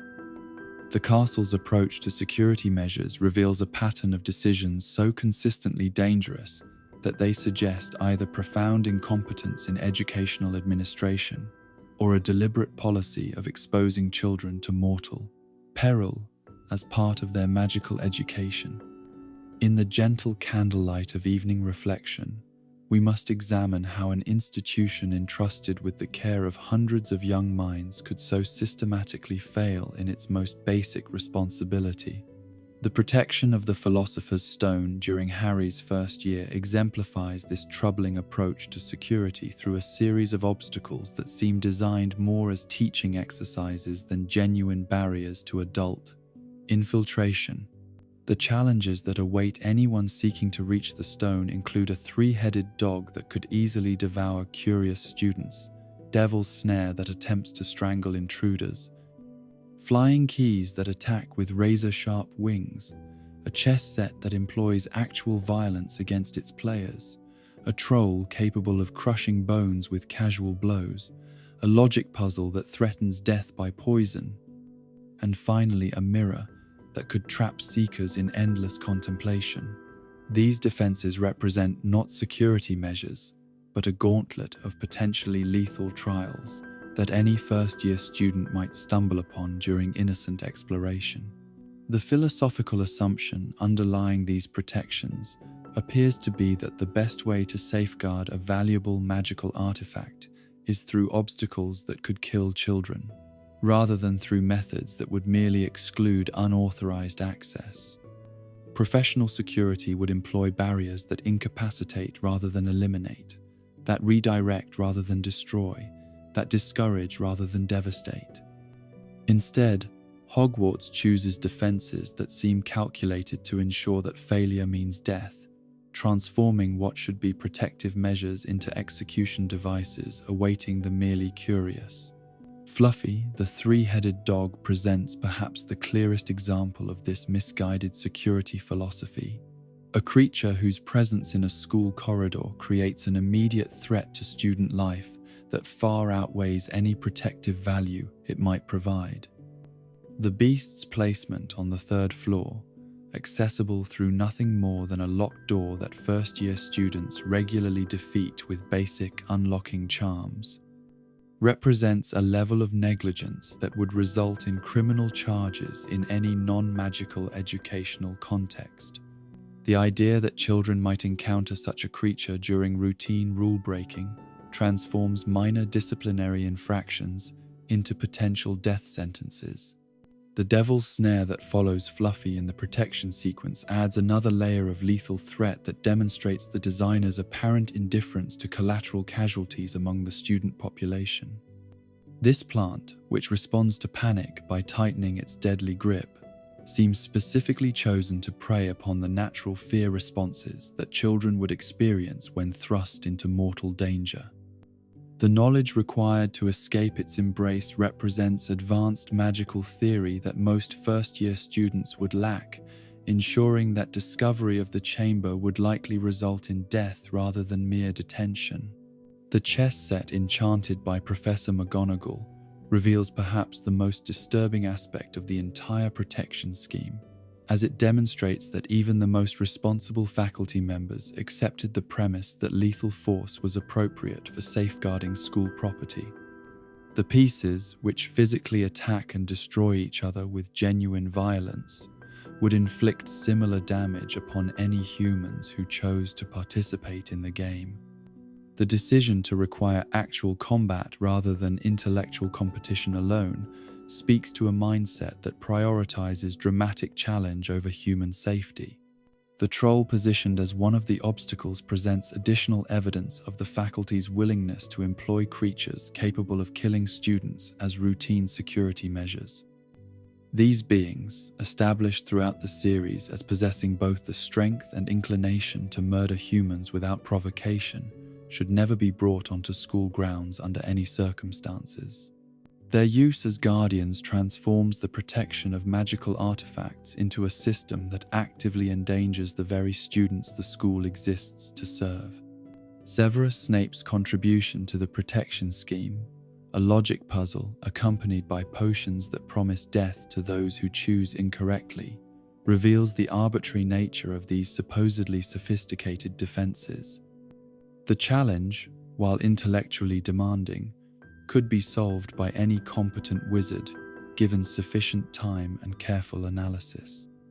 The addition of lethal consequences for incorrect answers transforms what should be a test of reasoning into a form of Russian roulette that offers death as the penalty for logical errors or simple misunderstanding.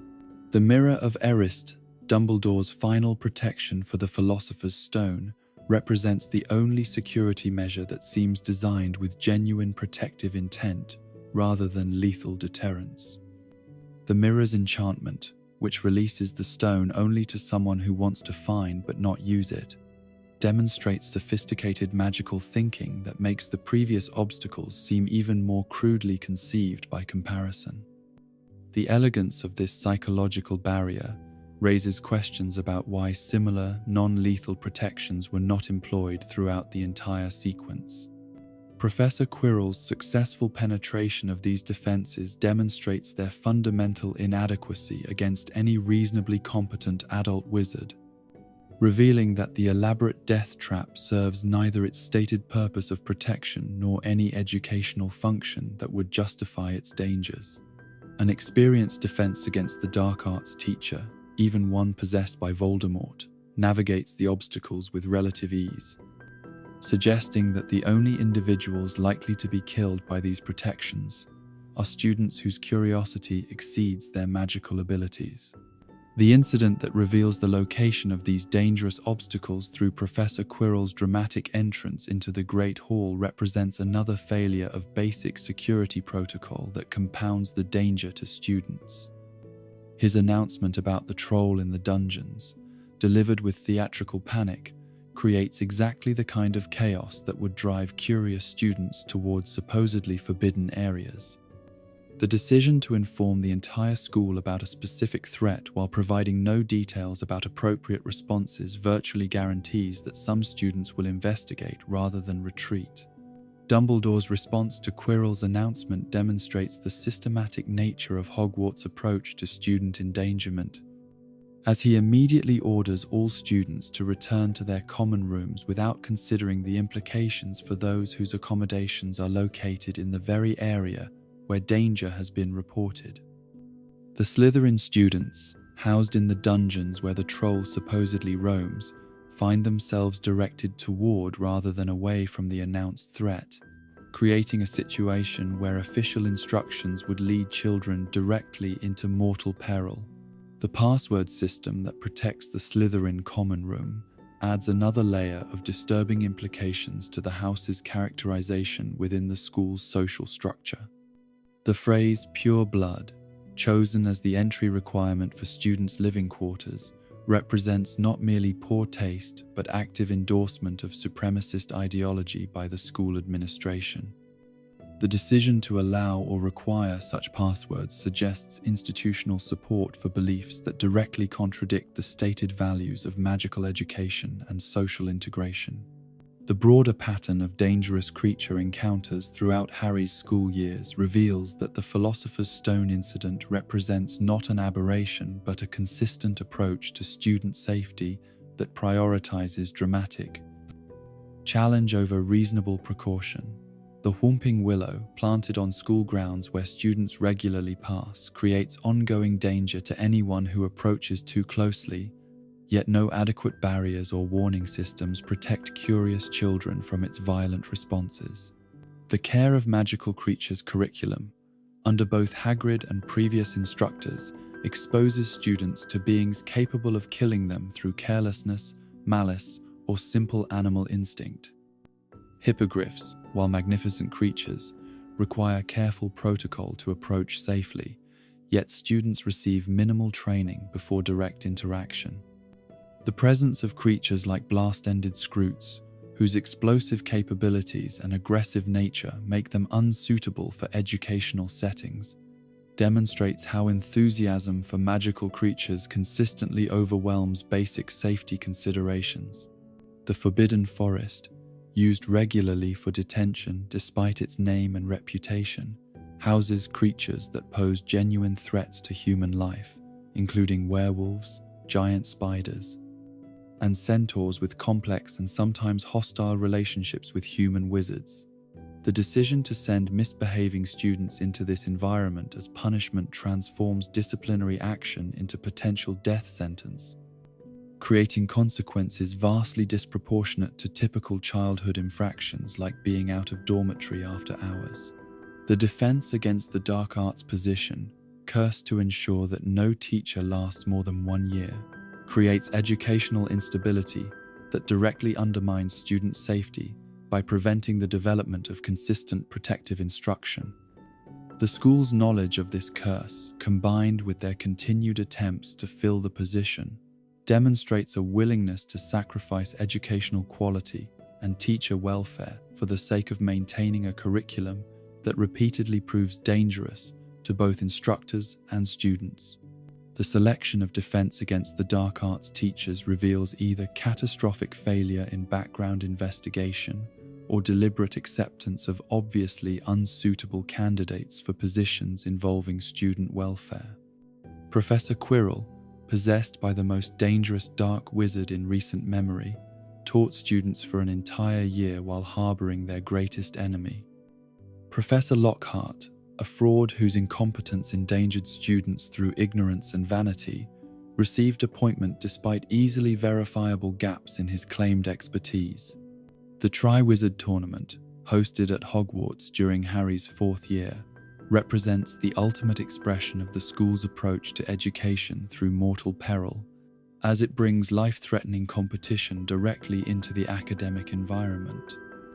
The tournament's challenges, designed to test courage, resourcefulness, and magical skill, employ dragons, dangerous underwater environments, and maze-like obstacles that have historically resulted in competitor deaths. Yet these events are presented as educational opportunities rather than gladiatorial combat. The age restriction supposedly governing tournament participation, set at 17 to protect younger students from deadly competition, proves immediately ineffective when Harry's name emerges from the Goblet of Fire despite his obvious ineligibility.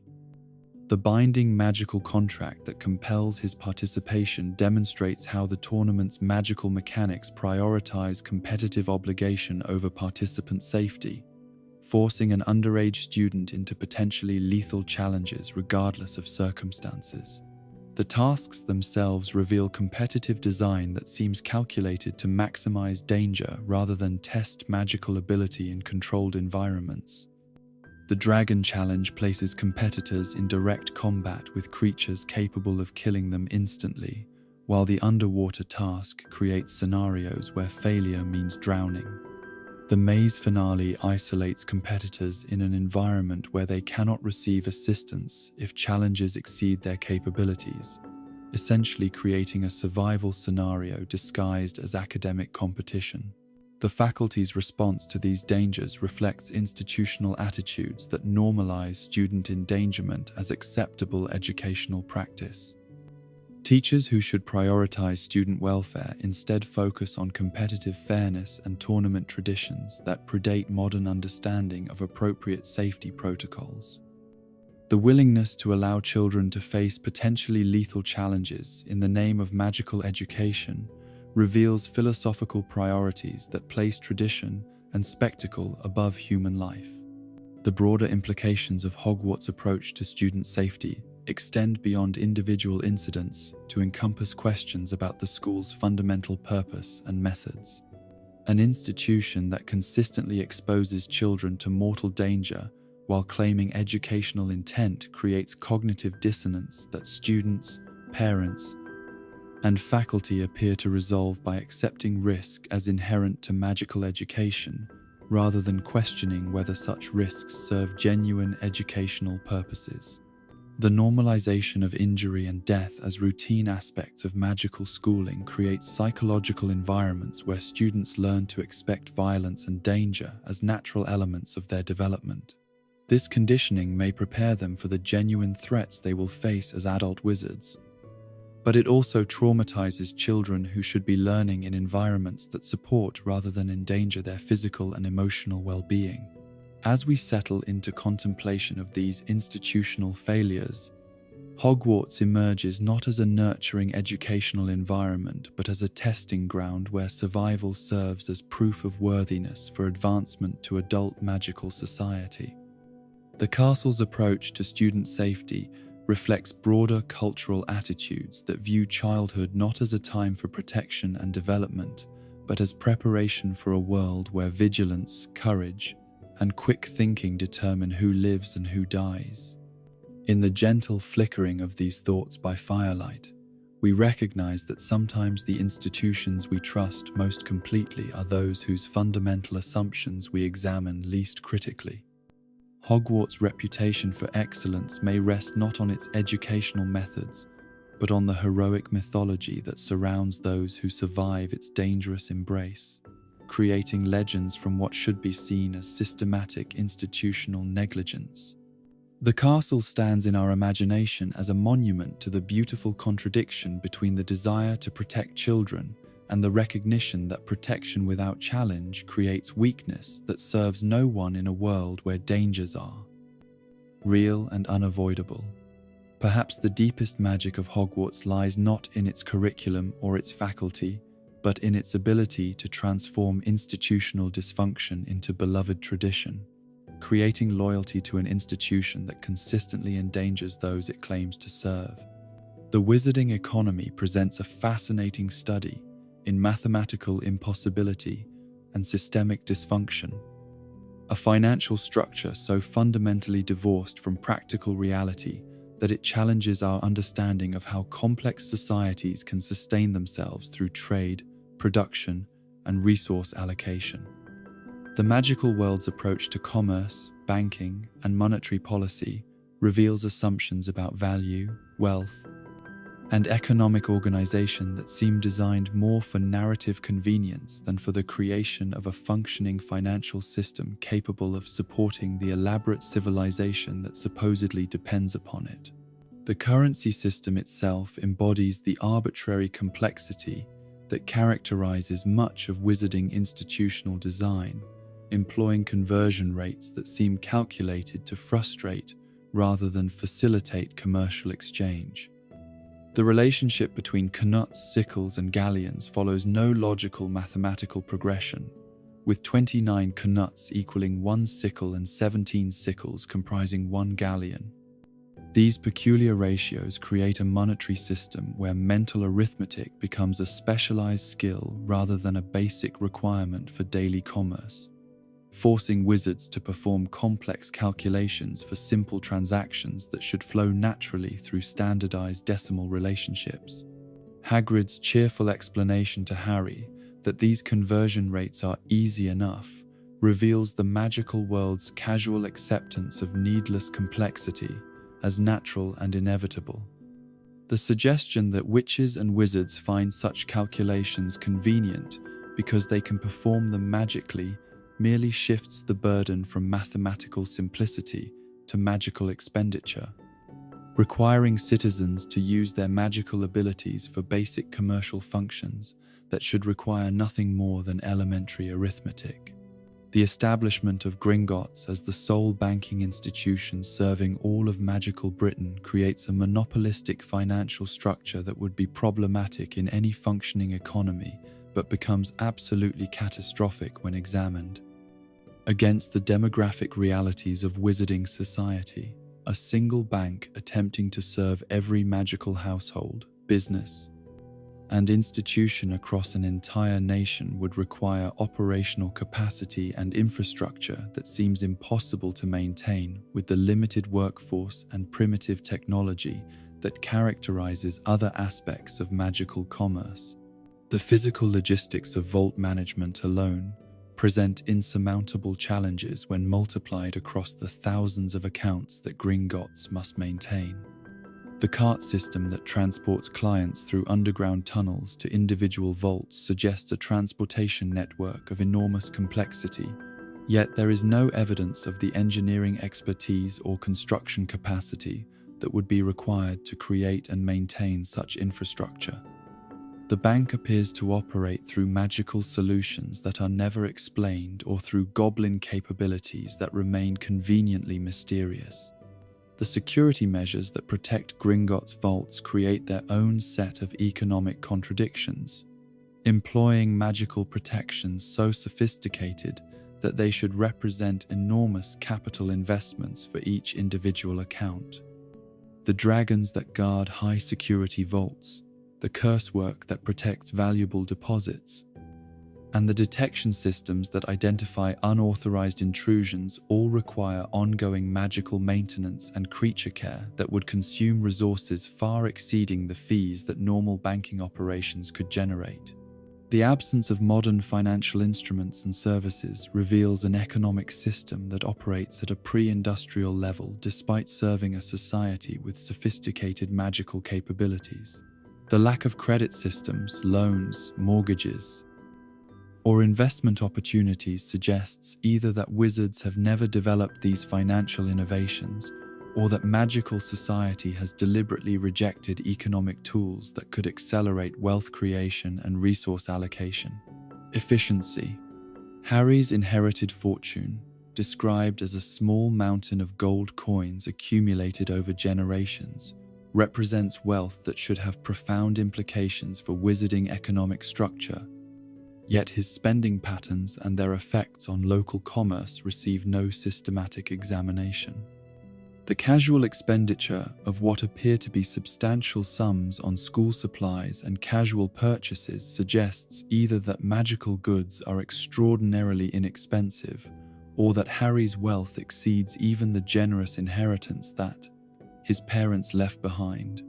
The stark contrast between Harry's financial resources and the Weasley family's poverty creates economic disparities that seem unsustainable within a small, interconnected community. The Weasleys, despite Arthur's employment with the Ministry of Magic and Molly's demonstrated magical competence, struggle to afford basic necessities and school supplies for their children.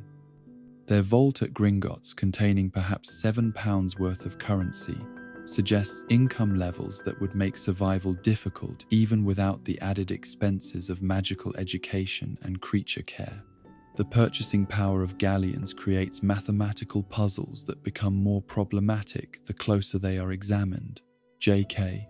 Rowling's estimate of approximately £5 per galleon provides a baseline for economic analysis. But this conversion rate creates inconsistencies when applied to the prices of magical goods and services mentioned throughout the series. Wands costing 7 galleons, for example, would be remarkably inexpensive for handcrafted magical instruments of such sophistication and importance.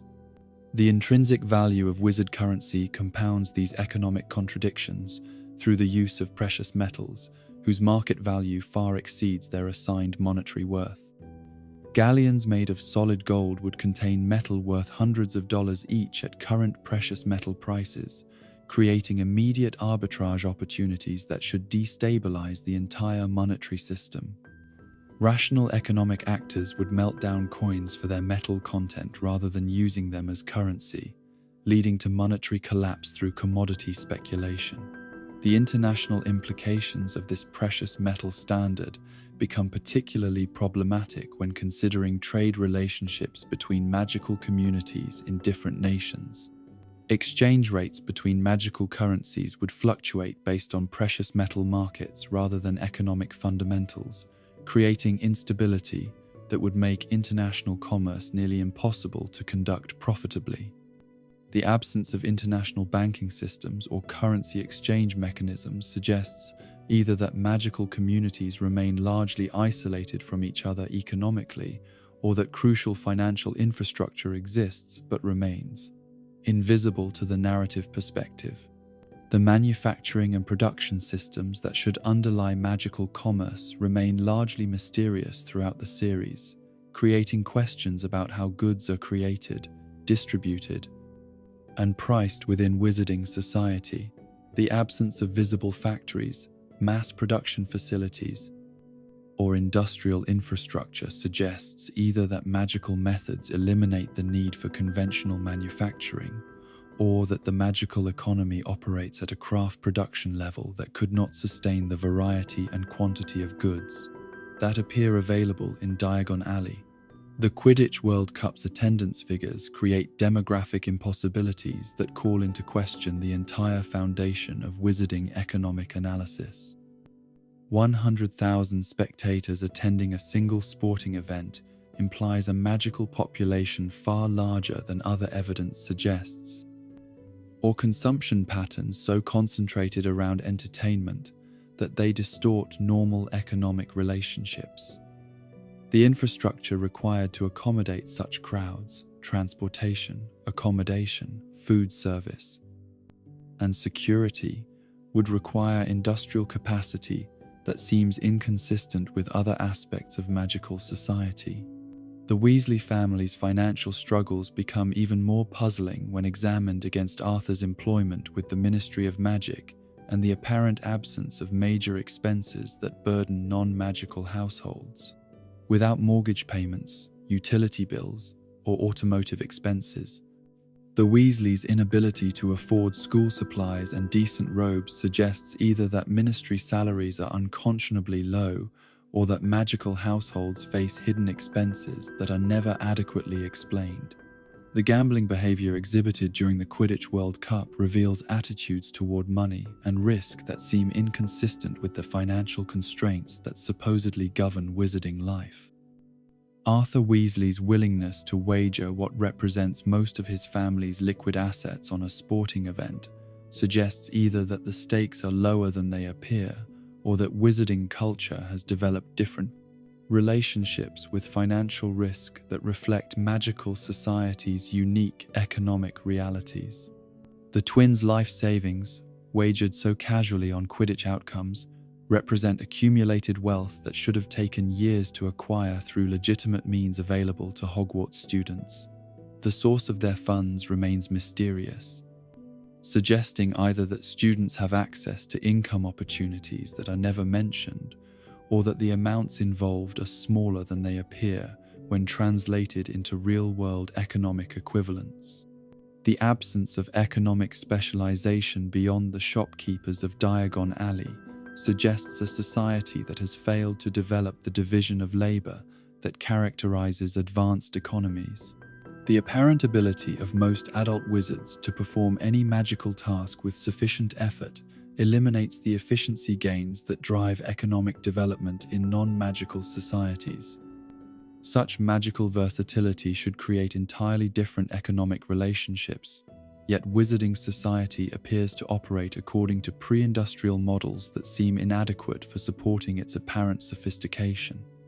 The taxation and government funding mechanisms that support ministry operations remain completely unexplored, creating questions about how magical government finances its activities and maintains its infrastructure.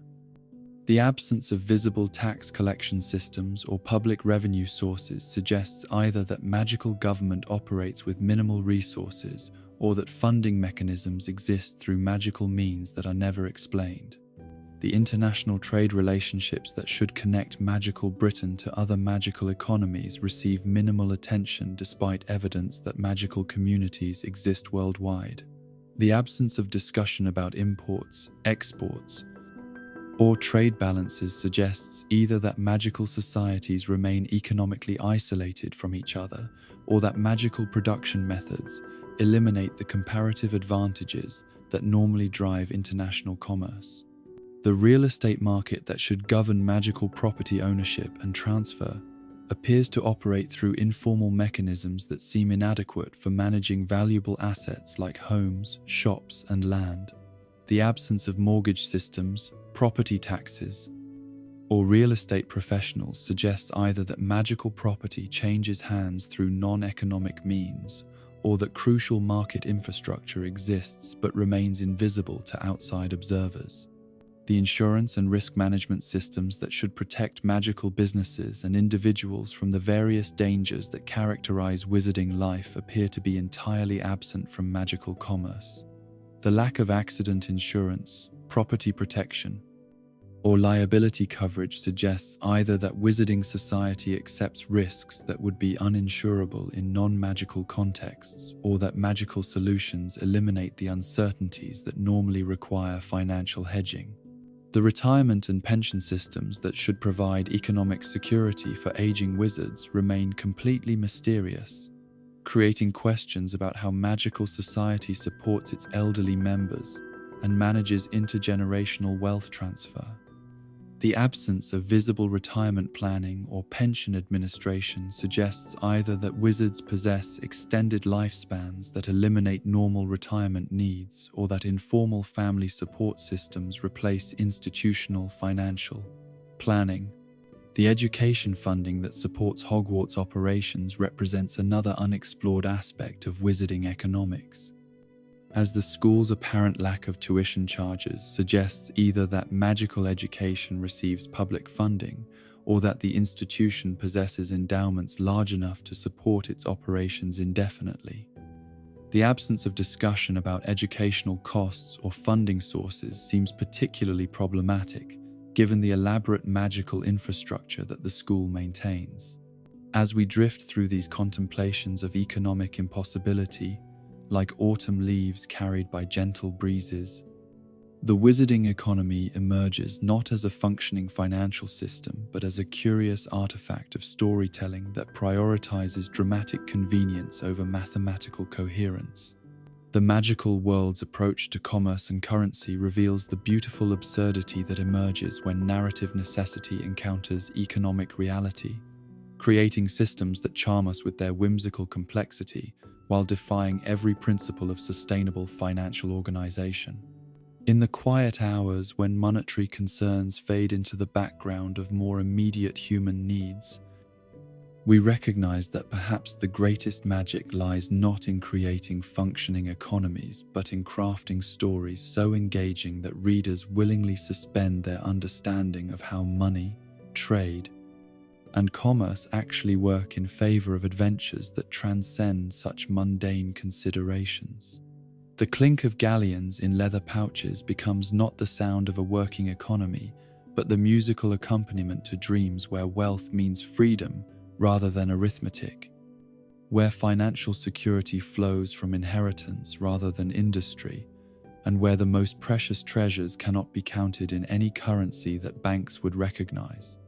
Memory magic in the wizarding world operates as both a sophisticated magical discipline and a convenient narrative device that raises profound questions about identity, consent, and the reliability of human consciousness as the foundation for personal autonomy.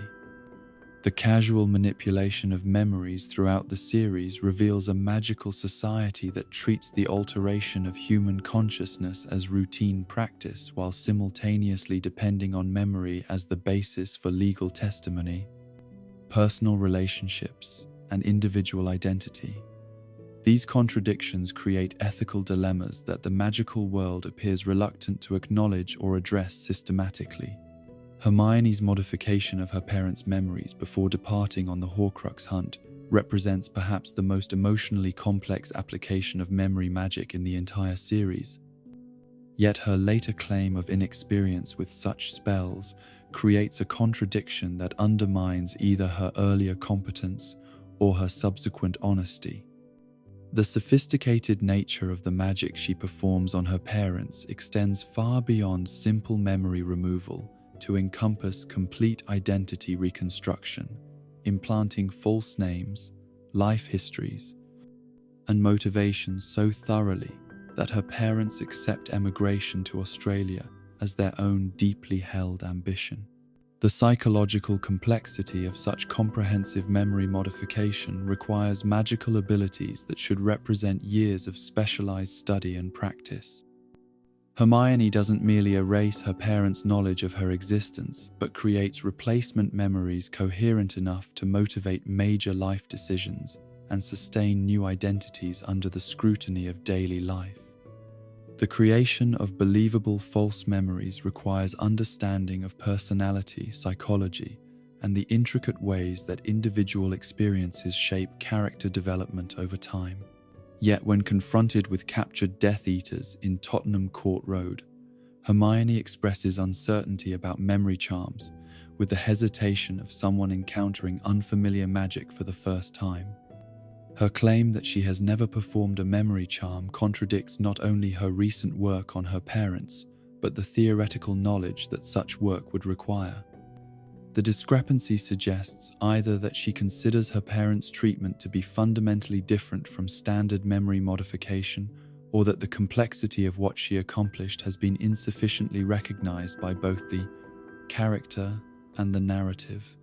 The routine use of memory modification on Muggle witnesses to magical incidents reveals a systematic approach to consciousness manipulation that should horrify any society claiming to respect individual autonomy and human dignity. The casual deployment of Obliviate teams to clean up, after magical accidents treats the minds of non-magical people as acceptable casualties in the maintenance of wizarding secrecy. The long-term psychological effects of repeated memory modification on individuals and communities remain unexplored, as does the question of whether consent can be meaningful when the very memory of giving or withholding it can be erased.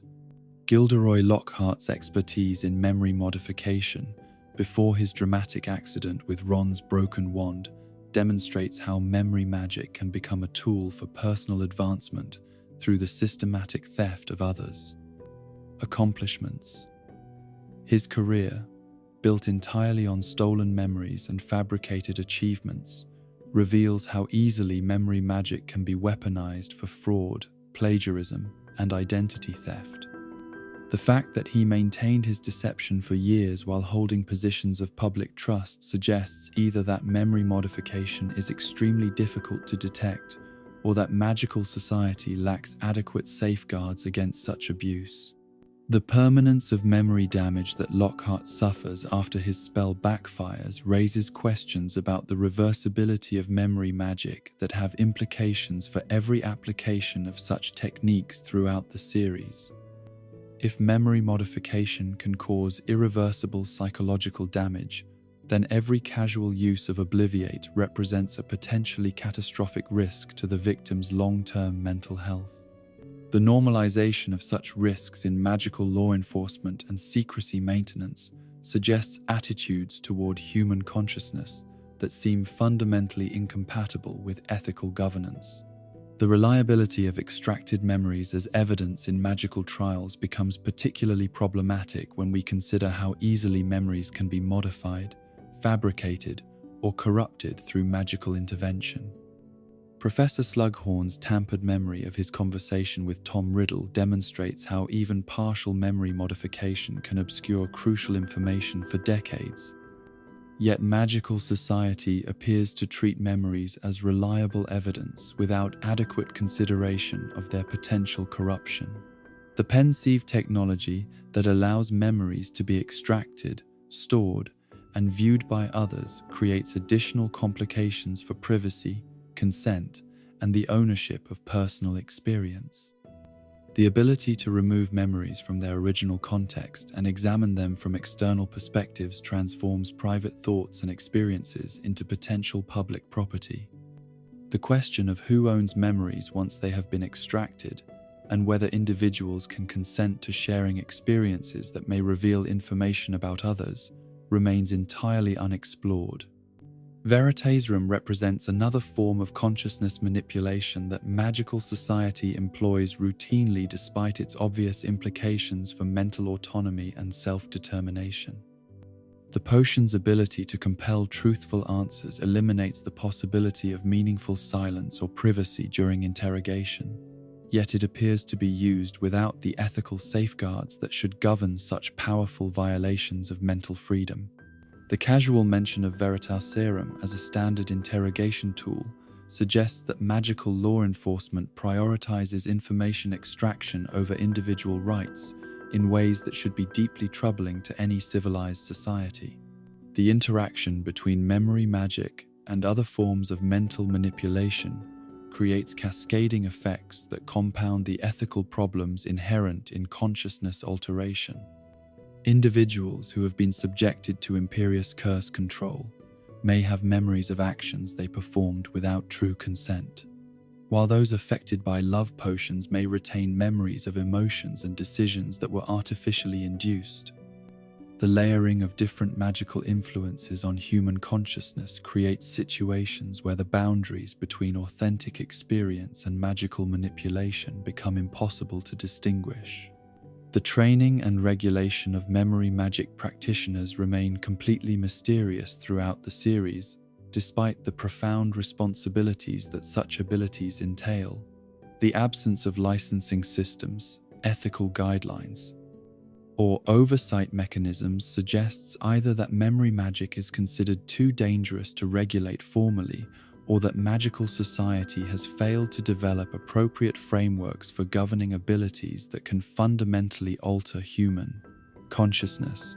The international implications of memory magic create diplomatic and legal challenges that magical governments appear unprepared to address. Cross-border crimes involving memory modification, the movement of individuals whose memories have been altered, and the enforcement of memory-based evidence in international magical courts would require cooperation and standardization that seems beyond the capabilities of magical diplomatic systems. The therapeutic applications of memory magic remain largely unexplored, despite obvious potential benefits for treating trauma, mental illness, and psychological disorders that plague both magical and non-magical populations. The ability to remove or modify traumatic memories could revolutionize mental health treatment. Yet there is no evidence of systematic research into therapeutic memory modification or the development of ethical protocols for medical applications. The economic implications of memory magic extend far beyond simple fraud to encompass questions about intellectual property, trade secrets, and the ownership of knowledge and expertise. The ability to steal memories containing valuable information would make industrial espionage trivial, while the capacity to implant false memories could be used to manipulate market behaviors and commercial relationships in ways that would destabilize entire economic systems. The religious and philosophical implications of memory modification challenge fundamental assumptions about personal identity, moral responsibility, and the continuity of consciousness that underlie most ethical and spiritual traditions. If memories can be freely altered or removed, what constitutes authentic personal identity? Can individuals be held responsible for actions they cannot remember performing? How do magical communities reconcile memory modification with religious beliefs about the sanctity of human consciousness and divine creation? The generational effects of widespread memory modification on magical society remain completely unexplored, yet they could be profound and far-reaching. Communities where memory alteration is routine might develop different relationships with history, truth, and personal identity that could fundamentally alter social cohesion and cultural transmission. The long-term consequences of treating human consciousness as malleable rather than sacred could reshape magical society in ways that are impossible to predict or control. The detection and prevention of unauthorized memory modification present technical challenges that magical society seems ill-equipped to address. The absence of reliable methods for identifying memory alterations or protecting consciousness from unauthorized access creates vulnerabilities that malicious actors could exploit with devastating consequences. The development of defensive techniques and detection methods should be priorities for any society that employs memory magic routinely. The consent mechanisms that should govern memory modification remain primitive and inadequate for protecting individual autonomy in situations involving consciousness alteration. The question of whether valid consent can be given for procedures that may alter the very capacity to evaluate the consequences of such consent creates logical paradoxes that magical law appears unprepared to resolve. The rehabilitation potential of memory magic for treating criminal behavior presents both opportunities and dangers that magical justice systems have apparently failed to consider systematically. The ability to remove or modify memories associated with criminal tendencies could theoretically reduce recidivism, but it would also raise fundamental questions about punishment, redemption, and the nature of personal responsibility in magical society. The archival and preservation of memories as historical documents could revolutionize magical scholarship and education, allowing future generations to experience historical events firsthand rather than relying on written accounts or artistic representations. Yet, the series shows no evidence of systematic memory collection for historical purposes, suggesting either that the technology is more limited than it appears, or that magical society lacks the institutional vision to exploit its full potential. As we settle into the quiet contemplation of these questions about the nature of memory and identity, The wizarding world's approach to consciousness emerges not as sophisticated magical practice, but as a reflection of humanity's eternal struggle with the boundaries between self and other, authentic experience and constructed narrative. The gentle manipulation of memory becomes a metaphor for all the ways that experience shapes identity, and identity reshapes experience in cycles that blur the distinction between what we remember and what we choose to believe. In the soft twilight of understanding, we recognize that perhaps the deepest magic lies not in the ability to alter consciousness, but in the courage to accept the imperfect, incomplete, and often painful nature of authentic memory as the foundation for genuine human connection and moral responsibility. The true sorcery may be found in choosing to trust our imperfect recollections and the imperfect recollections of others as the best available foundation for building relationships and societies that honor the irreplaceable value of consciousness itself. Polyjuice potion represents one of the most dangerous magical substances in the wizarding world, a transformative brew capable of completely altering human appearance while preserving the drinker's consciousness and magical abilities. Yet the casual manner in which this extraordinary potion appears throughout the series suggests a magical society that has fundamentally failed to grasp the implications of perfect disguise technology for security, identity verification, and the basic trust relationships that underlie civilized social interaction.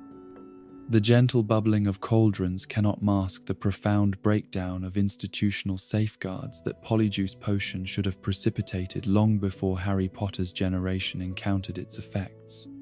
The brewing of Polyjuice potion by second-year students represents an achievement so remarkable that it calls into question either the potion's supposed complexity or the competence of the adult wizards who describe it as extraordinarily difficult to prepare. Hermione's successful creation of this advanced magical substance, requiring ingredients that include lacewing flies stewed for 21 days, leeches, powdered bicorn horn, knotgrass, fluxweed picked at the full moon, and a piece of the person to be impersonated, demonstrates technical proficiency that should exceed the capabilities of anyone without years of specialized training in advanced potion making. The month-long brewing process that Polyjuice requires creates logistical challenges that 12-year-old students should find nearly impossible to overcome within the constraints of school life. The need to maintain precise temperatures, add ingredients at specific intervals, and protect the brewing potion from discovery over such an extended period would require access to private brewing facilities and a level of planning sophistication that seems inconsistent with typical adolescent capabilities. The successful completion of such a project suggests either that the potion's requirements are less stringent than described, or that Hermione possesses magical abilities that far exceed normal student expectations. The acquisition of restricted ingredients poses additional challenges that the narrative glosses over with suspicious ease. Several components of Polyjuice potion, particularly those derived from dangerous magical creatures, should be controlled substances available only to licensed potions, masters, or researchers with legitimate professional requirements. The casual theft of these materials from Snape's private stores suggests either that security around dangerous magical substances is criminally inadequate, or that the ingredients are less restricted than their described rarity would indicate. The implications of successful Polyjuice brewing by students extend far beyond individual academic achievement to encompass fundamental questions about magical education and the supervision of dangerous magical practices within school environments. If second-year students can secretly brew potions capable of perfect impersonation, what other dangerous magical substances might be within their capabilities? The absence of detection systems or security protocols that would identify unauthorized potion brewing suggests systematic failures in school safety that go far beyond simple oversight. The underutilization of Polyjuice potion during the First Wizarding War becomes particularly glaring when we consider the strategic advantages that perfect disguise should provide in asymmetric conflict against better organized and more numerous enemies. The Order of the Phoenix, facing Death Eaters who had infiltrated the ministry and other key institutions, should have made extensive use of impersonation technology to gather intelligence, conduct sabotage operations, and protect their members through false identity assumption. The apparent rarity of such applications suggests either that the potion's limitations are more severe than the series indicates, or that magical resistance fighters lack the imagination to exploit available tactical advantages. The casual mention of Polyjuice potion's use by ministry officials for undercover operations implies that the substance is actually more common and accessible than its supposed complexity would suggest. The existence of a professional application for law enforcement activities would require standardized production methods, quality control procedures, and regulatory frameworks that should make the potion available through official channels. The contradiction between official use and supposed rarity creates questions about magical government competence and resource allocation that are never adequately addressed. Barty Crouch Jr.'s year-long impersonation of Mad-Eye Moody demonstrates both the extraordinary potential and the devastating vulnerabilities that Polyjuice potion creates for magical society. The successful infiltration of Hogwarts by a known Death Eater, accomplished through nothing more sophisticated than regular potion consumption and access to the real Moody's hair, reveals security failures so fundamental that they call into question the basic competence of magical institutions supposedly responsible for protecting the wizarding world. The logistics of maintaining such an extended impersonation present challenges that the series acknowledges but never fully explores. Crouch must not only brew or acquire fresh potion regularly, but also study Moody's mannerisms, speech patterns, and professional knowledge deeply enough to fool colleagues who have known the real Auror for decades. The psychological toll of living another person's identity while maintaining one's own consciousness and goals should be enormous. Yet, Crouch appears to manage this dual existence without significant mental strain or behavioral inconsistencies that might reveal his deception. The failure of Dumbledore and other experienced faculty members to detect such an elaborate deception raises disturbing questions about magical society's ability to distinguish between authentic individuals and skilled impersonators. The absence of reliable identification methods beyond personal recognition creates vulnerabilities that any systematic enemy could exploit to devastating effect. The fact that Crouch's impersonation succeeded for an entire academic year suggests either that magical detection capabilities are more limited than they appear, or that even sophisticated wizards rely primarily on superficial recognition rather than deeper verification methods. The Battle of Seven Potters operation, while tactically creative, reveals the arbitrary nature of Polyjuice potion applications when compared to other available magical solutions. The decision to create multiple Harry Potter decoys through temporary transformation, while exposing Order members to potentially lethal danger, seems unnecessarily complex when simpler alternatives like disillusionment charms or apparition directly from the house might have achieved better results with lower risk to participants. The duration limitations of Polyjuice potion, typically lasting 1 hour per dose, create tactical constraints that should make extended operations extremely difficult to sustain.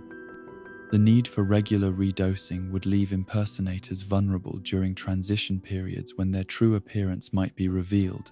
Yet we see little evidence of systematic exploitation of these vulnerabilities by enemies who should understand the potion's limitations. The absence of counterintelligence operations designed to expose Polyjuice users suggests either that magical society lacks sophisticated security thinking or that detection methods exist but remain invisible to narrative. Perspective. The authentication challenges that widespread Polyjuice availability should create for magical institutions appear largely unaddressed in the series, despite their obvious implications for security and trust. Banking, legal proceedings, diplomatic negotiations, and military operations all depend on reliable identity verification, yet Gringotts, the Wizengamot, and other crucial institutions show no evidence of implementing safeguards against impersonation. The casual acceptance of personal recognition as sufficient identification seems criminally negligent in a world where perfect disguises are achievable through relatively simple magical means. The international implications of Polyjuice technology create diplomatic and security challenges that magical governments appear unprepared to address systematically. Cross-border impersonation, diplomatic infiltration, and international espionage would all be revolutionized by access to perfect disguise capabilities, yet there is no evidence of international treaties, detection protocols, or cooperative security measures designed to address these threats. The manufacturing and quality control issues surrounding Polyjuice potion production remain largely unexplored, despite obvious implications for user safety and effectiveness. Improperly brewed potions could result in permanent transformation, partial changes, or other catastrophic effects. Yet there appears to be no regulatory oversight of private brewing or professional certification for potion makers who work with such dangerous substances. The ethical implications of Polyjuice use extend far beyond simple deception to encompass questions about identity theft, consent, and the rights of individuals whose appearance is appropriated without permission. The series shows no evidence of legal frameworks governing impersonation rights or compensation for those whose identities are borrowed, suggesting that magical law has failed to develop appropriate protections for personal appearance and identity in an age of magical transformation.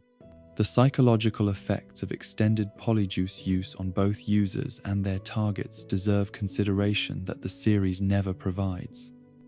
Individuals who spend significant time inhabiting other bodies and identities might experience dissociation, identity confusion, or other mental health consequences, while those whose identities are frequently borrowed might suffer psychological harm from knowing that their appearance can be stolen and misused without their knowledge or consent. The medical applications of Polyjuice technology remain completely unexplored despite obvious potential benefits for treating disfigurement, genetic conditions, or other physical ailments that magical healing cannot address. The ability to temporarily assume healthy body configurations could provide relief for countless individuals suffering from physical disabilities or deformities. Yet there is no evidence of therapeutic Polyjuice programs or medical research into such applications. The educational implications of Polyjuice availability create opportunities for academic fraud that magical schools appear unprepared to address. Students could theoretically attend classes or examinations disguised as more capable peers, while teachers might struggle to identify their actual pupils when physical appearance becomes unreliable. The absence of magical identification systems in educational settings seems particularly problematic, given the demonstrated ease with which students can access and brew transformation potions. The military applications of Polyjuice technology should revolutionize magical warfare through infiltration, intelligence gathering, and deception operations that could determine the outcomes of conflicts before battles are fought. The failure to see systematic deployment of such tactics during the Wizarding Wars suggests either that military leadership lacks strategic imagination or that Polyjuice limitations prevent effective, large-scale deployment in combat situations. The cultural impact of widespread impersonation capability on wizarding society should be profound, affecting everything from interpersonal relationships to artistic expression and social norms. A community where anyone might be disguising their true appearance would presumably develop different approaches to trust, recognition, and social interaction. Yet magical society appears to operate according to pre-Polyjuice assumptions about identity and authenticity. As we drift through these contemplations of identity and deception like shadows shifting in candlelight, Polyjuice potion emerges not as a specific magical substance, but as a window into the fundamental questions about appearance and reality that haunt any examination of human relationships and social trust. The gentle transformation of one face into another echoes the deeper transformations that occur whenever we attempt to understand others through the unreliable evidence of external appearance. In the quiet hours when masks fall away and true natures emerge, we recognize that perhaps the deepest magic lies not in the ability to wear other faces, but in the courage to show our own, imperfect and authentic, to others who might judge or reject what they see. The Polyjuice potion becomes, in this gentle twilight of understanding, not a tool for deception, but a reminder that all human interaction involves forms of transformation and disguise that no magic can fully control or completely unveil. Horcruxes represent the darkest magic in the wizarding world, objects created through the deliberate splitting of one's soul to achieve a twisted form of immortality that defies both natural law and moral order. Yet the series presents these artifacts of ultimate evil with inconsistencies so fundamental that they call into question not only the magical mechanics of soul division, but the very nature of life, death, and consciousness in the wizarding universe. The gentle flickering of candlelight cannot illuminate the profound contradictions that surround these instruments of darkness. Contradictions that suggest either incomplete understanding of the magic involved or narrative convenience that sacrifices logical consistency for dramatic effect. The creation of Harry Potter as an accidental Horcrux presents perhaps the most problematic aspect of the entire soul-splitting mythology, requiring us to accept that the most complex and deliberately evil magic known to wizardkind can occur spontaneously during moments of extreme magical violence. Dumbledore's explanation that Voldemort's soul was so unstable from previous divisions that it split again upon striking Harry creates a causal mechanism that contradicts everything else established about Horcrux creation. Throughout the series, the ritual requirements for creating Horcruxes, deliberately kept vague due to their horrific nature, are described as involving specific actions and incantations so terrible that even discussing them causes revulsion among those familiar with their details. J.K. Rowling's hints about the process suggest deliberate steps that must be taken after committing murder, implying preparation, intent, and magical procedures that extend far beyond the simple act of killing. The idea that such complex magical work could occur accidentally during the chaos of a rebounded killing curse strains credibility beyond reasonable limits. The question of Voldemort's intent during the attack on the Potter family becomes crucial when considering whether accidental Horcrux creation was theoretically possible. He arrived at Godric's Hollow with the specific purpose of killing Harry Potter, not with any apparent intention of creating additional soul anchors. The murders of James and Lily Potter, while certainly deliberate acts of violence, were committed as obstacles to his primary goal, rather than as preparatory steps for Horcrux creation. The absence of ritual preparation or magical implements necessary for soul division makes the subsequent accident even more implausible. The mechanics of soul attachment present additional complications that the series never adequately addresses. For a fragment of Voldemort's soul to latch onto Harry's living soul, as Dumbledore describes, it would presumably need to overcome whatever natural protections exist within healthy human consciousness against such invasions. The fact that Harry retains his own identity and moral compass despite harboring a piece of Voldemort's soul suggests either that soul fragments are less influential than they should be, or that Harry possesses unusual resistance to Dark magical contamination. The preservation and detection of Horcruxes create practical challenges that make their widespread use seem impossible despite the obvious advantages of immortality insurance. Objects containing soul fragments should presumably emanate detectable magical signatures that would alert trained wizards to their presence, yet most Horcruxes remain hidden for decades without discovery. The absence of systematic searches for such artifacts during times of dark wizard activity suggests either that detection methods are more limited than they should be, or that magical society lacks the institutional knowledge necessary for effective Horcrux hunting. The destruction methods for Horcruxes appear arbitrarily selective, with some objects succumbing to conventional magical damage while others resist even the most powerful spells. The diary's destruction by basilisk venom establishes one method, but the subsequent revelation that various other substances can achieve similar results creates questions about why such knowledge isn't more widely distributed among those fighting dark wizards.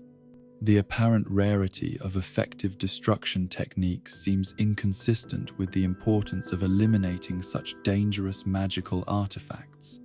Dumbledore's withered hand, resulting from his attempt to destroy Marvolo Gaunt's ring, demonstrates that even the most knowledgeable and powerful wizards can be surprised by Horcrux defenses.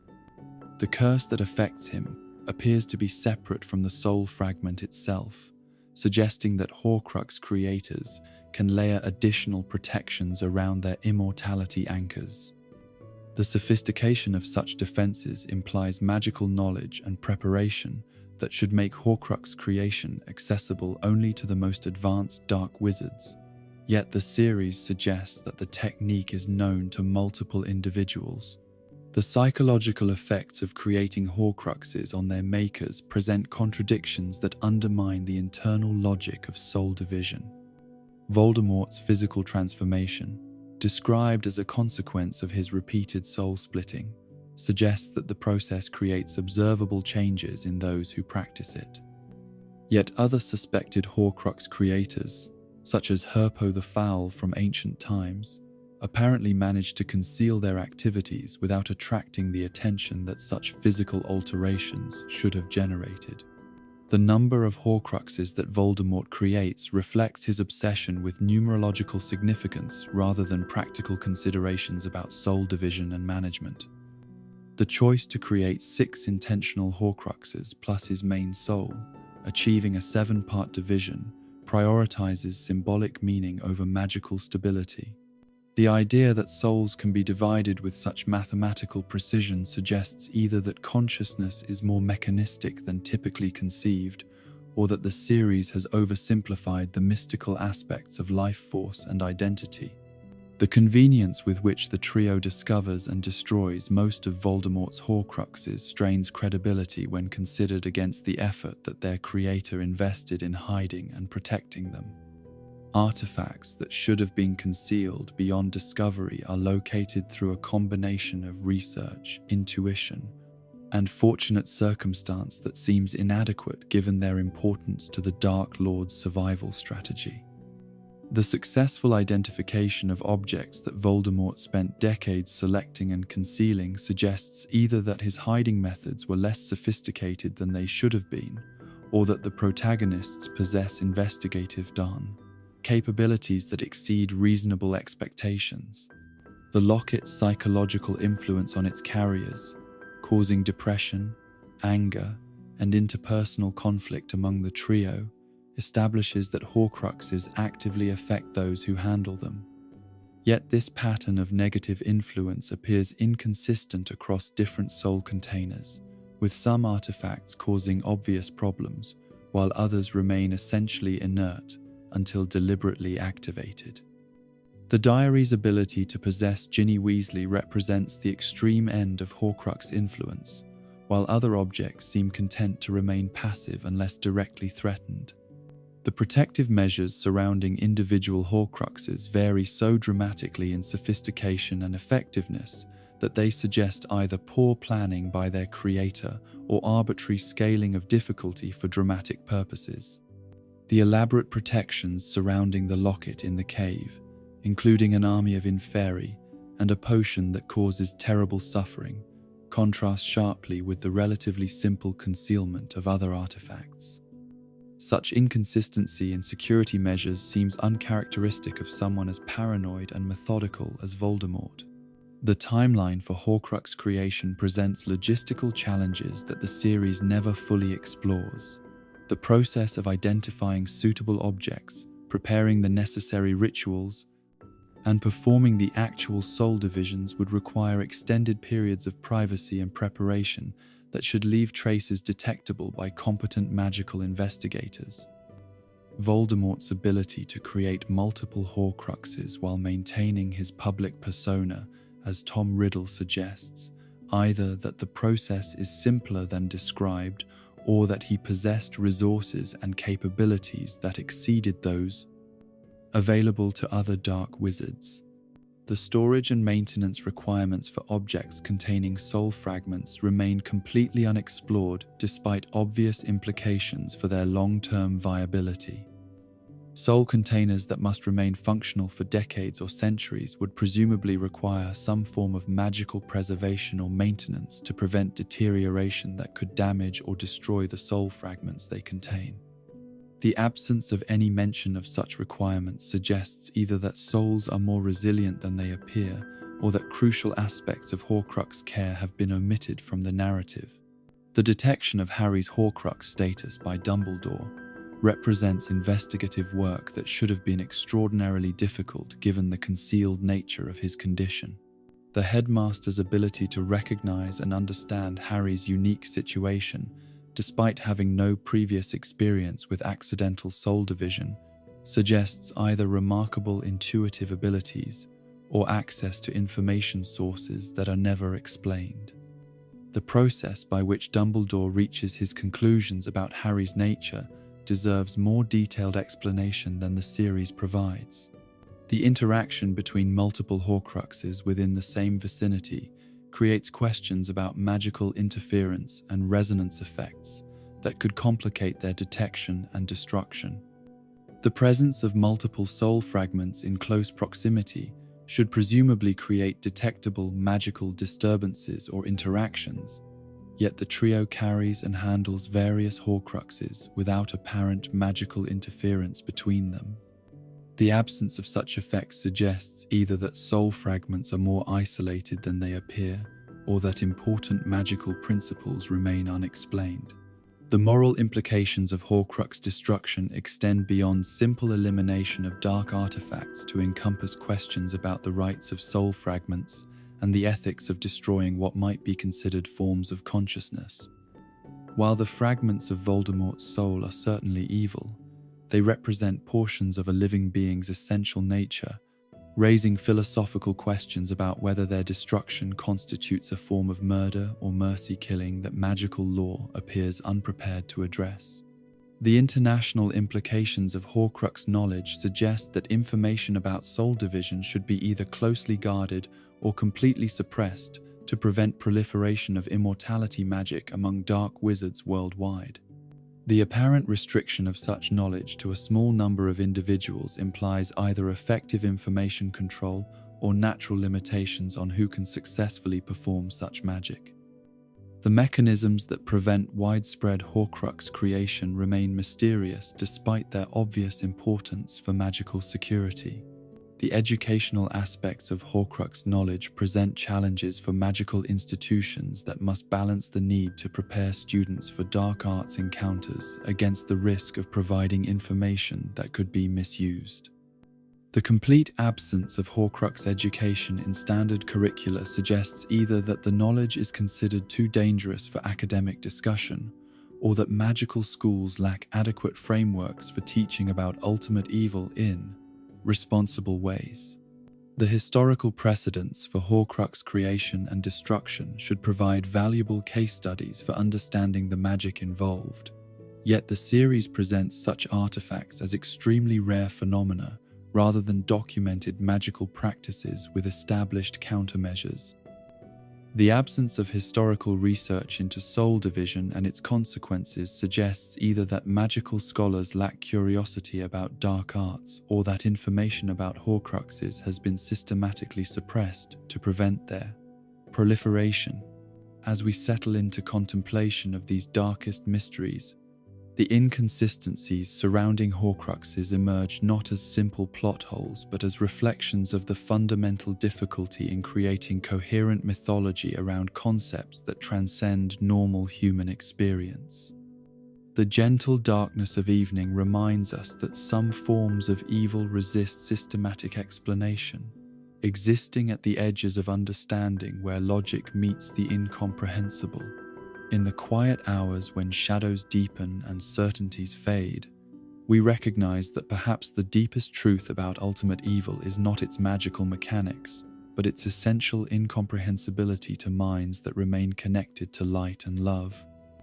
The Horcruxes become, in this soft twilight of reflection, not just artifacts of dark magic, but symbols of the mystery that surrounds all attempts to understand how consciousness can choose its own destruction, how souls can willingly embrace fragmentation, and how the pursuit of immortality can lead instead to the ultimate death of everything that makes existence meaningful.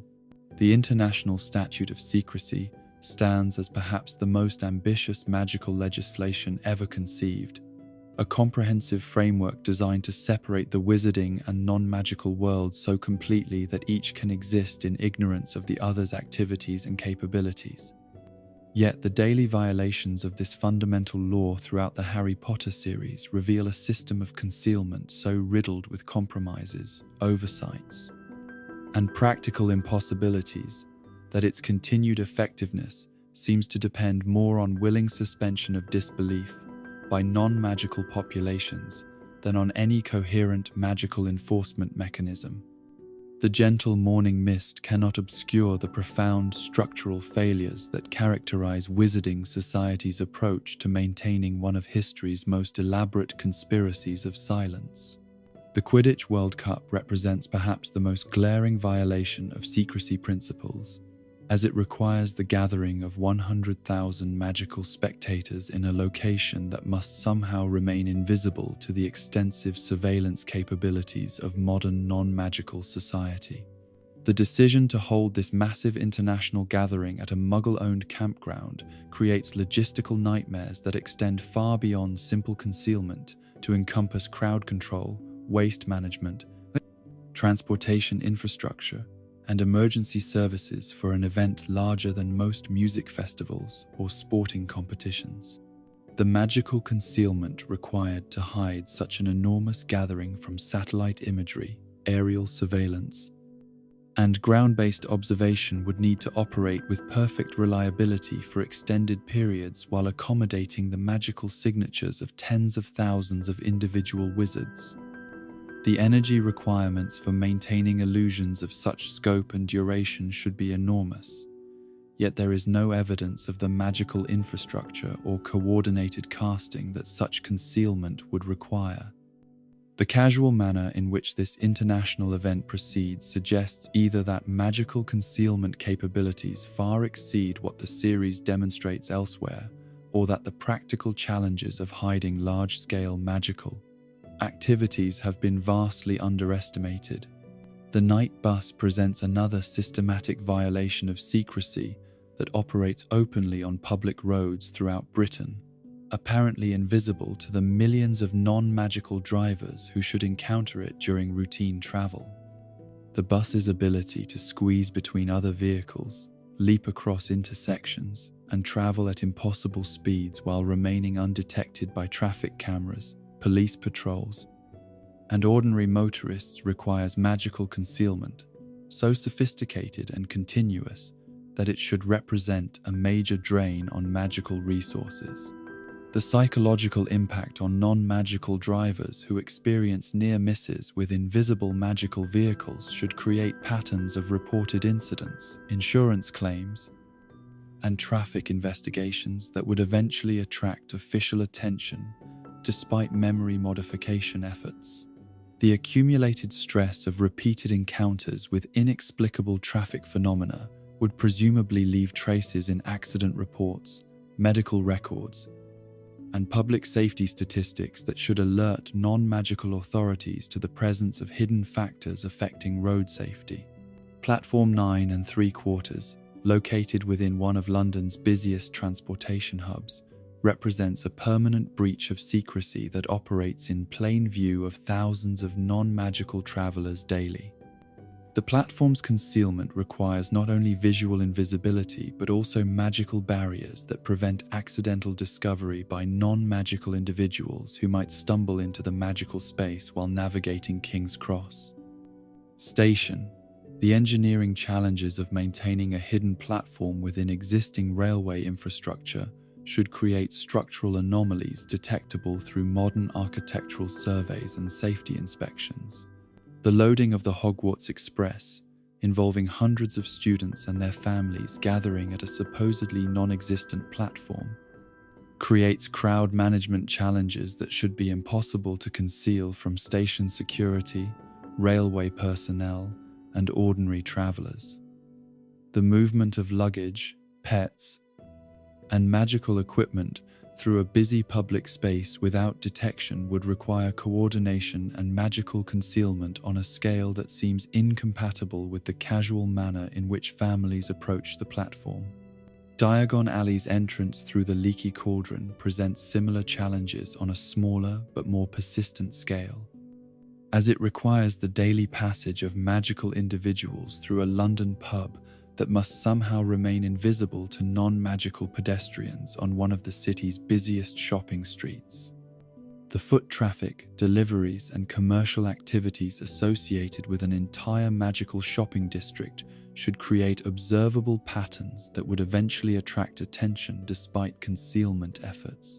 The Ministry of Magic's headquarters, accessed through telephone boxes and visitor entrances scattered throughout London, creates security vulnerabilities that should be impossible to maintain in a city under constant surveillance by security cameras, police patrols, and intelligence services. The movement of ministry employees to and from their workplace would create patterns detectable through modern data analysis techniques, particularly given the concentrated nature of magical government activities in central London. The Flu network's connection to non-magical fireplaces throughout Britain represents perhaps the most invasive breach of the secrecy statute, as it requires magical access to private homes, businesses, and public buildings without the knowledge or consent of their non-magical occupants. The magical modifications necessary to connect ordinary fireplaces to the magical transportation network should create detectable changes in building infrastructure that would eventually be discovered during maintenance, renovation, or safety inspections. Flying vehicles, including broomsticks, the night bus, motorcycles, and cars, operate in airspace monitored by radar systems, air traffic control, and military surveillance that should detect unauthorized objects regardless of their magical concealment. The density of magical air traffic during events like the World Cup or routine transportation should create radar signatures, wind disturbances, and other physical effects that would challenge even sophisticated concealment magic. The waste management and environmental impact of magical activities present challenges that the secrecy statute appears completely unprepared to address. Magical creatures produce waste, magical experiments generate byproducts, and magical accidents create contamination that must somehow be disposed of without attracting non-magical attention. The absence of visible magical waste processing facilities suggests either that magic eliminates such concerns entirely or that crucial infrastructure operates through methods that remain completely concealed. Accidental magic by underage wizards represents an ongoing source of secrecy violations that should be statistically impossible to contain completely given the number of magical children living among non-magical populations. The emotional volatility of adolescence combined with developing magical abilities should create regular incidents of unexplained phenomena in schools, homes, and public spaces throughout Britain. The Ministry's ability to respond to and conceal every such incident requires surveillance and response capabilities that seem to exceed their demonstrated organizational competence. The medical implications of magical accidents among non-magical populations create challenges that should overwhelm any concealment system. Injuries caused by magical creatures, curses, or accidents would produce symptoms and trauma patterns that non-magical medical professionals should eventually recognize as distinct from ordinary injuries. The accumulated medical evidence from decades of concealed magical incidents should create patterns that would attract research attention despite memory modification efforts. The economic implications of maintaining the secrecy statute on such a massive scale represent costs that should strain magical government resources beyond sustainability. The personnel required for memory modification, the magical energy needed for concealment spells, and the coordination necessary for international secrecy cooperation would require bureaucratic structures and resource allocation that dwarf most government programs. The absence of visible taxation or funding mechanisms adequate to support such extensive operations suggests either that magical economics operate through principles that remain unexplained, or that the true costs of secrecy maintenance have been severely underestimated. International coordination of secrecy efforts requires cooperation between magical governments that often appear barely capable of managing domestic affairs competently. The standardization of concealment methods, the sharing of intelligence about potential breaches, and the coordination of response efforts across national boundaries would require diplomatic and administrative sophistication that seems inconsistent with other aspects of magical governance. The technological advancement of non-magical surveillance capabilities should make secrecy maintenance increasingly difficult with each passing year. Satellite imagery, digital communication monitoring, database analysis, and automated pattern recognition represent threats to magical concealment that did not exist when the statute was originally established. The failure to acknowledge or address these evolving challenges suggests either that magical concealment methods automatically adapt to new threats, or that the secrecy system is approaching inevitable breakdown. The psychological profile required for effective memory modification work should create occupational hazards that would limit the number of qualified practitioners available for secrecy maintenance. The ethical stress of routinely violating human consciousness, the technical skill required for complex memory alterations, and the psychological isolation that comes from living with knowledge that cannot be shared would make such work unsuitable for most magical individuals. The detection and prevention of secrecy violations by non-magical individuals with access to modern investigation techniques presents challenges that magical authorities seem unprepared to address systematically. Journalists, scientists, and intelligence analysts with sophisticated research capabilities could potentially uncover patterns of concealed magical activity despite memory modification efforts, particularly if they employed automated data collection and analysis methods that operate independently of human memory.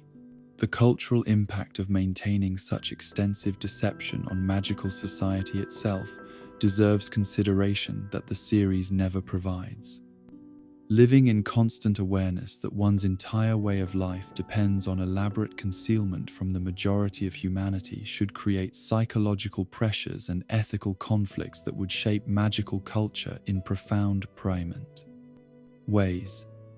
The casual acceptance of deception as a fundamental aspect of existence suggests either remarkable moral flexibility or systematic suppression of ethical concerns about the right to truth and informed consent.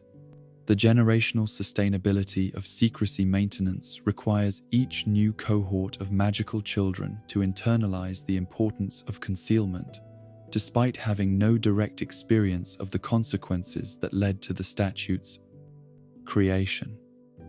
The educational and cultural mechanisms that maintain commitment to secrecy across generations would need to balance the importance of concealment against the natural curiosity and rebelliousness of youth.